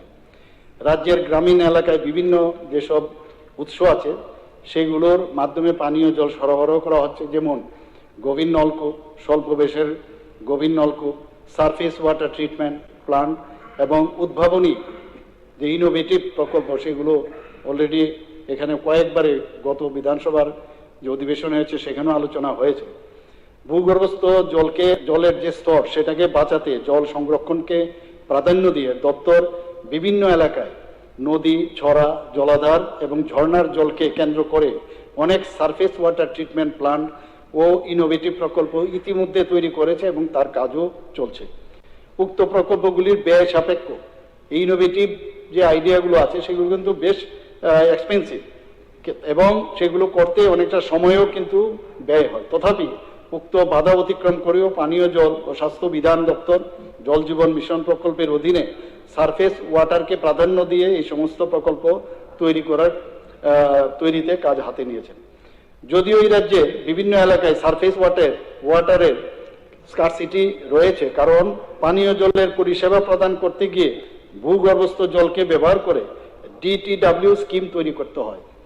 এই রাজ্যের বাৎসরিক ভূগর্ভস্থ জলের পরিমাণ মাত্র 10.06% জল ব্যবহারের জন্য উত্তোলন করা হয়। রাজ্যের বাৎসরিক যে ভূগর্ভস্থ জলের পরিমাণ 1.24 বিলিয়ন কিউবিক মিটার এবং জল উত্তোলন করা হয় 0.12 BCM মাত্র, যেখানে সারা দেশের নিরিখে বাৎসরিক ভূগর্ভস্থ জলের পরিমাণ 60.63% জল ব্যবহারের জন্য উত্তোলন করে থাকে। সারা দেশে বাৎসরিক ভূগর্ভস্থ জলের পরিমাণ 407.75 BCM এবং জল উত্তোলন করা হয় 247.22 BCM। এখন পর্যন্ত এই রাজ্যে 154টি, গ্রামীণ এলাকায় 136টি এবং শহর এলাকায় 18টি সারফেস ওয়াটারকে ভিত্তি করে ছোট বড় ট্রিটমেন্ট প্লান্ট ও ইনোভেটিভ টাইপ প্লান্ট চালু রয়েছে। রাজ্যে শহর এলাকায় 1টি ও গ্রামীণ এলাকায় 71টি সারফেস ওয়াটারকে ভিত্তি করে ট্রিটমেন্ট প্লান্ট ও ইনোভেটিভ টাইপ প্লান্ট তৈরির কাজ পরিকল্পনা অনুসারে হাতে নেওয়া হয়েছে। এখানে অনেকগুলো জায়গা আছে, আমি সবকটা যদি বলেন আমি নাম পড়তে পারি। এছাড়াও আরো 27টি বিভিন্ন ব্লক এলাকায় করে দিন। আচ্ছা, বাস হয়ে গেছে আর একটু।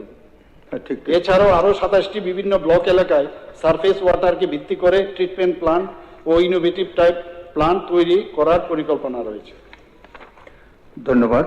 তৃতীয় দৃষ্টি আকর্ষণীয় নোটিশটি উত্থাপন করেছেন পয়েন্ট অফ ক্লারিফিকেশন স্যার, যেহেতু এটা ওই জল সংরক্ষণের ব্যাপার, আমাদের দম্বুনগরে শর্ট করে বলবেন। শর্ট করে বলছি, দম্বুনগর এরিয়াতে ওয়াটারে মানে জলের ক্রাইসিস আছে, ড্রিঙ্কিং ওয়াটারের, পানীয় জলের ক্রাইসিস। সেখানে নিচে বিশাল আমাদের যে ওয়াটার বডি আছে, এখানে নৌকা চলাচল করে, সবকিছু থাকে, মানুষ এই যে এখানে পিকনিক স্পট বা সবকিছু থাকে, ডেস্টিনেশন হয়। কিন্তু ওই এলাকার মধ্যে আপনার এই যে মুগসরি বিসি এবং new Gumti BC, Rambhadra BC এবং বিভিন্ন এলাকার গুলিতে ওইখানে পানীয় জলের সংকট হয়। কেননা সেই জলকে নিষ্কাশন করে যে আমাদের সারফেস ওয়াটার ট্রিটমেন্ট প্ল্যান্ট বা তাদেরকে কিভাবে জলের একটা উৎস বানিয়ে পানীয় জলের একটা ব্যবস্থা করা যায়, তার পরিকল্পনা আমাদের সরকারে আছে কিনা। Thank you sir. মাননীয় অধ্যক্ষ মহোদয়, এই বিষয়ে আমার আধিকারিকরা এখানে বসে আছেন, তো নিশ্চয়ই ওনারা দেখবেন এখানে লিস্ট অফ সারফেস ওয়াটার ট্রিটমেন্টে এখানে যা দেখলাম কুমতি, ত্রিপুরাতে, অমরপুর এবং উদয়পুরে একটা একটা করে কিন্তু সারফেস ওয়াটার ট্রিটমেন্ট প্ল্যান আছে। উনি যেটা বললেন এখানে আধিকারিকদের বলবো আমি বিষয়টা দেখার জন্য। ধন্যবাদ। তৃতীয় দৃষ্টি আকর্ষণীয় নোটিশটি উত্থাপন করেছেন মাননীয় সদস্য শ্রী রঞ্জিত দেববর্মাজি। নোটিশটির বিষয়বস্তু হল ন্যাশনাল হাইওয়ের অধিগ্রহণ জায়গায় বেআইনিভাবে দোকানপাট গড়ে তোলা সম্পর্কে। এখন আমি উক্ত দৃষ্টি আকর্ষণীয় নোটিশটির উপর বিবৃতি প্রদানের জন্য পূর্ত জাতীয় সড়ক দপ্তরের দায়িত্বপ্রাপ্ত মাননীয় মন্ত্রীকে অনুরোধ করছি। মাননীয় অধ্যক্ষ মহোদয়, এখানে মাননীয় বিধায়ক শ্রী রঞ্জিত দেববর্মা মহোদয় যে নোটিশটি দিয়েছেন কলিং অ্যাটেনশনের, যে ন্যাশনাল হাইওয়ের অধিগ্রহণ জায়গায় বেআইনিভাবে দোকানপাট গড়ে তোলা সম্পর্কে, এটা উনি এমনিতেও একবার বলেছিলেন, আমি বললাম যে তার উত্তরটা আমি দেবো, ভালোই হয়েছে এখানে এটা আসাতে। তো বর্তমানে রাজ্যে আমরা সবাই জানি যে 6টা ন্যাশনাল হাইওয়ে আছে এবং ত্রিপুরার জাতীয় সড়কের মোট দৈর্ঘ্য 923.31 কিলোমিটার এবং ডিজাইন লেংথ যদি অ্যালাইনমেন্টের পরে যে ডিজাইন লেংথ হয় 793 কিলোমিটার। ত্রিপুরার জাতীয় সড়কের যে পার্শ্ববর্তী অধিগ্রহণ করা হয়, যখন অধিগ্রহণ করা হয় সেটা কিন্তু যদি দেখা যায় যে গভর্নমেন্টে অলরেডি এটাকে রাস্তাটাকে বড় করতে গিয়ে জায়গাটা অধিগ্রহণ করা হয়েছে এবং সেটা যদি পয়সার বিনিময়ে, তো ন্যাচারালি সেই অধিগ্রহণের পরে পয়সা দেওয়া হয়, কিন্তু সেখানে যদি কোনো দোকানপাট তৈরি হয় বা কেউ দখলদারিতা, সেটা কিন্তু একটা বেআইনি কাজ। ভারত সরকারের সড়ক পরিবহন ও মহাসড়ক মন্ত্রক MRTH এবং NHIDCL তত্ত্বাবধানে যে 6টি জাতীয় সড়ক আছে তার উন্নয়ন ও প্রশস্ত করতেই হয়। তো সেখানে বেআইনি দখলের কারণে সড়কের প্রশস্তকরণ বা ডিভাইডার তৈরির কাজে বাধা সৃষ্টি হচ্ছে, যা প্রকল্পের সময়সীমাও কিন্তু বেড়ে যায়। এই যে প্রশ্নগুলো অনেক সময় আসে যে এত দেরি হচ্ছে কেন, তো এই ল্যান্ড একুইজিশন এবং এগুলো করতে গিয়ে বাধাপ্রাপ্ত হয় কিন্তু অনেক সময়। তো যাই হোক, এগুলো ওভারকাম করে আস্তে আস্তে করে এই কাজটা চলছে। ন্যাশনাল হাইওয়ে 1956 আইনের আওতায় জাতীয় সড়কের জমিতে যে কোনো অননুমোদিত স্থাপনা একটি দণ্ডনীয় অপরাধ।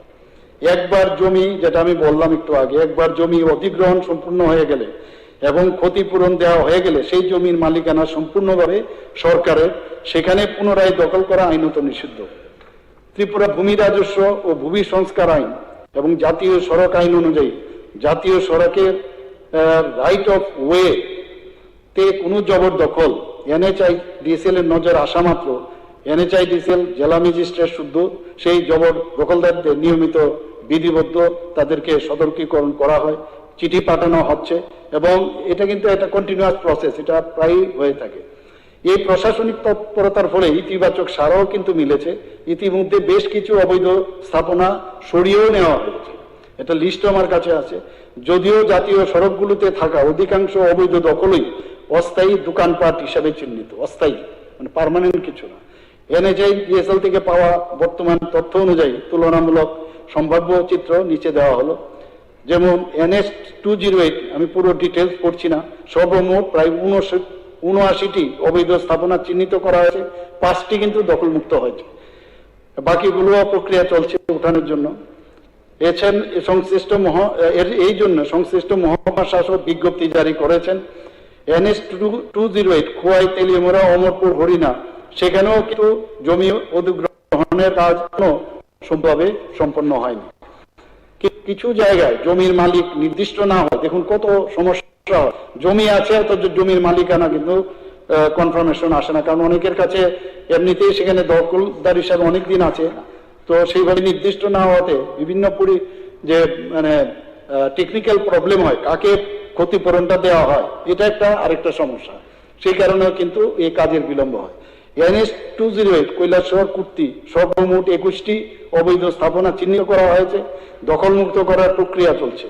NH 108 আগরতলা, খোয়াই, সর্বমোট 60টি অবৈধ স্থাপনা চিহ্নিত করা হয়েছে, সেখানেও কিন্তু এই প্রক্রিয়া চলছে দখলমুক্ত করার। NH 08 সর্বমোট 210টি অবৈধ স্থাপনা চিহ্নিত করা আছে এবং তারও দখলমুক্ত করার প্রক্রিয়া চলছে। অনেক ক্ষেত্রে দেখা যাচ্ছে জমি অধিগ্রহণের পর এবং ক্ষতিপূরণ প্রদানের পরও সড়কের যে নির্ধারিত সীমানার মধ্যে স্থানীয়রা পুনরায় অস্থায়ী এবং স্থায়ী দোকানপাট গড়ে তুলছেন। তো এটা একটা মানে কি বলবো, হাইড সিকের মতো একটা অবস্থা। তো সেখানে কাজ করছে গভর্নমেন্টের তরফ থেকে NHID সেল মিলে এবং সংশ্লিষ্ট মহকুমা শাসকরা বর্তমানে সমস্ত পুরনো নির্মিত রাস্তা এবং নতুন রাস্তা নির্মাণের ক্ষেত্রেও সীমানা নির্ধারণ করছে, যাতে ক্ষতিপূরণ পাওয়ার পর পুনরায় দখল করেছে তাদের চিহ্নিত করা যায়। বিশেষ করে রাজ্য এবং কেন্দ্রীয় সড়ক মন্ত্রকের বিশেষ নজরদারি সেখানে আছে অবৈধ দখলমুক্ত করার জন্য এবং প্রক্রিয়াটি দ্রুততর করার জন্য, আমিও বলেছি এবং সেইভাবেও কিন্তু কাজ চলছে। মাননীয় স্পিকার স্যার, আমরা সবাই এই হাউসে যারা আছেন সবাই হাইওয়ে দিয়ে আমরা চলাফেরা করি। আমি খোয়াই প্রায় যাই, মাননীয় মুখ্যমন্ত্রী মহোদয় মাঝে মাঝে ওই রাস্তায় যান, আর ওই সাউথের আমাদের ম্যাক্সিমাম নর্থের যারা ওই রাস্তাতে আসা যাওয়া করেন। মানিক ভান্ডার একটা জায়গা যেটা ত্রিমুখী, একটা হইলো কমলপুর আর একটা হইলো এদিকে আগরতলা, আর একটা সব সময় ওই জায়গাতে গাড়ি স্ট্যান্ড থাকে, ওইখানে গাড়ি আর অটো এইগুলিতে ওইখানে সবসময় জট লেগে থাকে। এটা দেখেও না দেখার মতন বান করে মনে প্রশাসন সেখানে রয়েছে। তো এই বিষয়টা তো আমাদের ভালো করে দেখার দরকার আছে। ওই জায়গাটা সবসময় মানে মানিক ভান্ডারের যে জায়গাটা ওটা খুবই। আরেকটা আমাদের যে মোহনপুর থেকে যে আগরতলা থেকে মোহনপুর যাওয়ার রাস্তা, লেম্বু ছড়াতে রাস্তার পাশে গাড়ি গ্রেস, এখানে অনেক সময় যানজট লেগে থাকে। আরেকটা ওইখানে বাইক শোরুম আছে, ওইটা যেটা ড্রেন করা হয়েছে, ওই ড্রেনটাকে সমান করে উনি এখানে শোরুম খুলে দিয়েছে, ওই রকম ঘটনা হচ্ছে।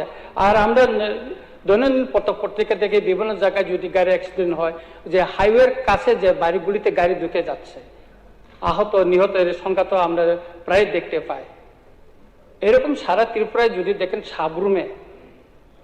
সাবরুমে রাস্তার পাশে রেস্টুরেন্টগুলি খুলছে, আপনি গিয়ে দেখবেন যে আমাদের যে বাইপাস রাস্তা বিশালগড়ে যাওয়ার একটু সামনের দিকে গেলে দেখবেন একটা বড় রেস্টুরেন্ট খুলে আছে, পার্মানেন্ট, অস্থায়ী না। ওই রকম খোয়াইতে অনেক আছে, যে আমার নিজের বিধানসভা কেন্দ্র এরকম আছে। উনি অলরেডি বিল্ডিংটা উনি ভেঙে দিয়েছে, আবার বিল্ডিংটা কনস্ট্রাকশন করেন, ওই যে আপনার ড্রেনের সামনে, ড্রেনের সঙ্গে যুক্ত করে দিচ্ছে, আবার দোকান খুলে বসছে। তো এইভাবে যদি আমাদের শক্তভাবে যদি না করি, এখন এটা আমরা পদক্ষেপ না নিই, তাহলে ভবিষ্যতে আরো দখল হয়ে যাচ্ছে এবং ভবিষ্যতে এটা মানে দখলমুক্ত করার ক্ষেত্রে অনেক বাধা আসতে পারে বলে আমি সন্দেহ করি। তাই আমি অনুরোধ করব,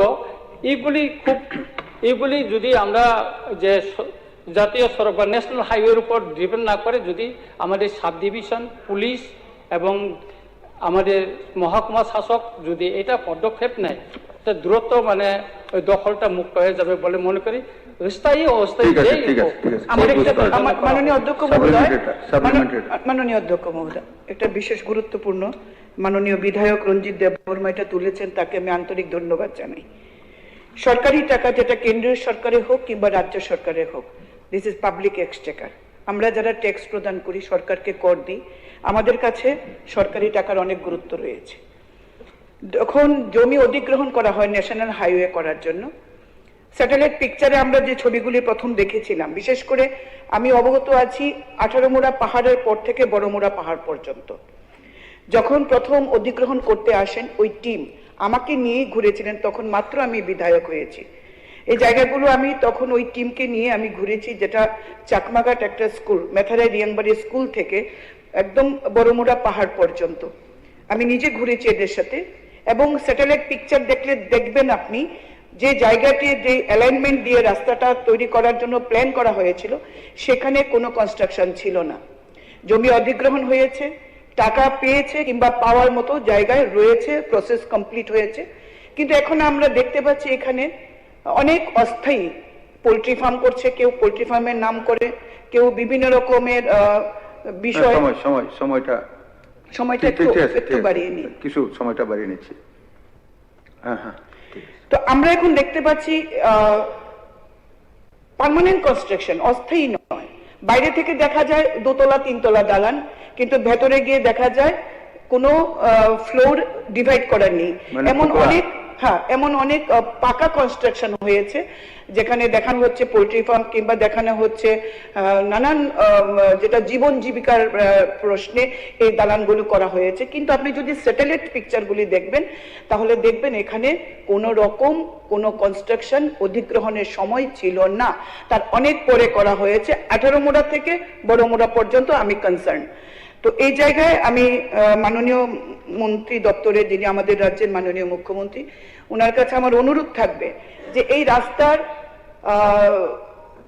এই যে অধিগ্রহণটা, এবং সেটা যদি বেআইনিভাবে কিছু অর্থ পাওয়ার জন্য যদি এই কনস্ট্রাকশনগুলি নির্মাণ করা হয়েছে, যেটা জমি অধিগ্রহণের সময় স্যাটেলাইটে ছিল না, সেগুলিতে যেন তিনি একটা পদক্ষেপ নেন। ওনার কাছে আমার আন্তরিক অনুরোধ থাকবে। মাননীয় স্পিকার স্যার, যেটা তেলেমুড়া থেকে যে আগরতলা যে চম্পকনগর পর্যন্ত, বীরগুডাস পর্যন্ত যে রাস্তাটা, ওইখানে আগে কোনো কনস্ট্রাকশন ছিল না। যখন আমি জানতে পারছি যে কোনো না কোনো ব্যক্তি ও যে রাস্তা কোন দিকে হাইওয়ে হবে, সেটার ম্যাপটা নিয়ে কালেকশন করে, আমি যতটুকু শুনছি এসডিএম অফিস থেকে কালেকশন করেছেন ওই ব্যক্তি, এবং উনি কনস্ট্রাকশন সেখানে করেছেন। এবং ওই কনস্ট্রাকশনটা এটা টিকবে না, এটা নকল কনস্ট্রাকশন করে এটা 2 তলা বিল্ডিং করে টাকা পাওয়ার জন্য, এটার জন্য একটা তদন্ত করা হোক। ঠিক আছে। আরেকটা স্যার প্লিজ, স্যার প্লিজ। হাজারো সুপারি গাছ, নারকেল গাছ এগুলো লাগানো হয়েছে একদিনে। তো এটা গুরুত্বপূর্ণ বিষয়, কারণ আমরা কর প্রদান করি। একটা প্লিজ, হ্যাঁ একটু সুযোগ দিন। হ্যাঁ, যেহেতু আমাদের অনারেবল এমএলএ কলিং অ্যাটেনশন নোটিশের মাধ্যমে এনেছেন, ওনাকে অসংখ্য ধন্যবাদ। আমার অম্পিনগর এলাকায় আমি মাননীয় মুখ্যমন্ত্রীর কাছে জানতে চাই, এবং আধিকারিকরা আছেন এখানে, এখন যে নতুন ন্যাশনাল হাইওয়ে হচ্ছে ওখানে তেলিয়ামুড়া টু অমরপুর, তো উইদাউট নোটিশ প্রায় 20-22 জন, মানে কোনো নোটিশ না পেয়ে কিন্তু সেখানে কাজ শুরু হয়ে গেছে।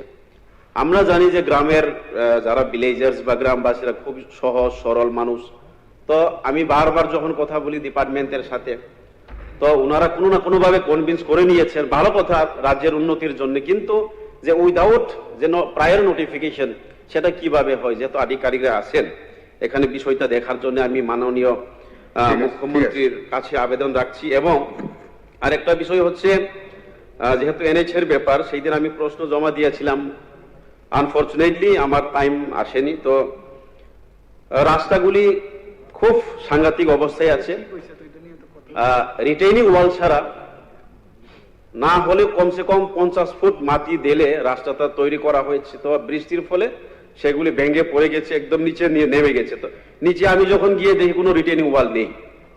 ওই যে এখন যে আমরা কিছুক্ষণ আগে আলোচনা করলাম লেস, প্রায় 21 থেকে 22% লেসে পেয়েছি।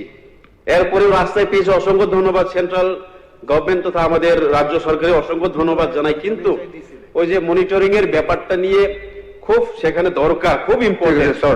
শর্ট বলেন। এবং আমি যখন যাই, ওই যে রাস্তার পাশে যখন ব্রেস ওয়াল গুলি যখন তৈরি করা হয়, সেগুলি পাথর না ভাঙিয়ে একদম গুল্লু গুল্লু পাথর দিয়ে সেখানে তৈরি করা হচ্ছে।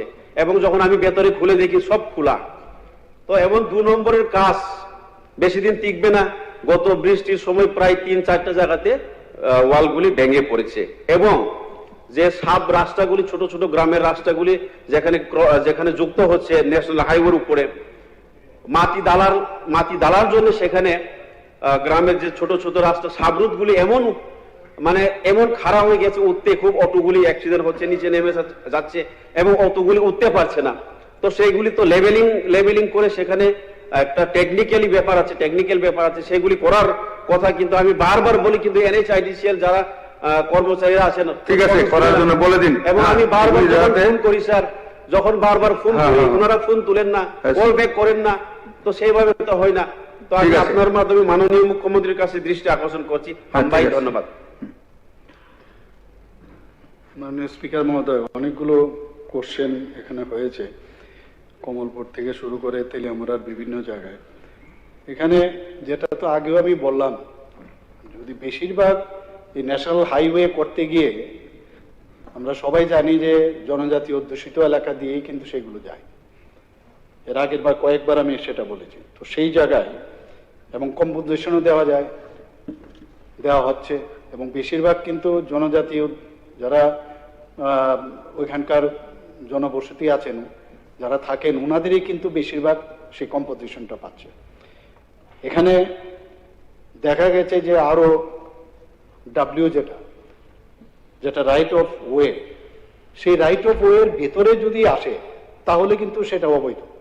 কিন্তু এর বাইরে এরকম নিয়ম নেই কেউ। এরপরে কিন্তু বলছে না যে এত দূর, যা আইন অনুসারে যতটুকু গ্যাপ রেখে দালান তৈরি করবে এরকম ইত্যাদি, সেটা একরকম। যেমন আমরা দেখেছি ন্যাশনাল হাইওয়েতে, আমি আজকে জিজ্ঞেস করছিলাম কত মিটার দূরে, মানে যে আইন অনুসারে এই যে লিকার শপ কত দূরে। তো আমি প্রথমে জানতাম একটু বেশি, পরে বললো না 500 মিটার থাকতে হবে। তো এটা মানে আমার কাছে যা বললো সেটা বললাম, 500 মিটার দূরে করতে হবে। কিন্তু অন্যান্য কেউ যদি দোকান করে বা কিছু বানায় এবং এই যে রাইট অফ ওয়ে তার বাইরে যদি করে, সেখানে কিন্তু কোনো সমস্যা নেই। এখন সেখানে যদি দেখা যায় কেউ বিল্ডিং বানাচ্ছে এই রাইট অফ ওয়ের মধ্যে, তাহলে সেটা কিন্তু সে ইচ্ছে করে বানায় যাতে সে কম্পোজিশন পায়, কিন্তু কম্পোজিশন সে পাবে না। ওখানে একবার কম্পোজিশন পাওয়ার পরে ওই জায়গার ভিতর ঢুকে যদি বিল্ডিং বানায় বা অন্য কিছু বানায়, সেগুলো কিন্তু ভেঙে দেওয়া হবে। এখানে ভালো হয়েছে এই বিষয়গুলো আলোচনা হয়েছে, আধিকারিকদের ও গোচরে এসছে। আমি বলবো যে যেটা রঞ্জিত বাবু বলেছেন যে যানজটের যে সমস্যা হয় একটা জায়গায়, ট্রাই জংশন যেটা আমাদের কমলপুরের পাশে মানিক ভান্ডার, তো এগুলো তো বহু পুরনো জায়গা, এগুলো নিয়ে দেখা যেতে আলোচনা করা যেতে পারে সব। আর যেহেতু এখানে আলোচনা হয়েছে, আমি আধিকারিকদের নিয়ে আমি আপনাদের সব বিষয় নোট ডাউন করেছে, এগুলো নিয়ে আমরা কথা বলবো এবং দেখি কতটুকু আমরা সমাধান করতে পারি। এই সভা দুপুর 2:10 পর্যন্ত মুলতবি রাখা হলো।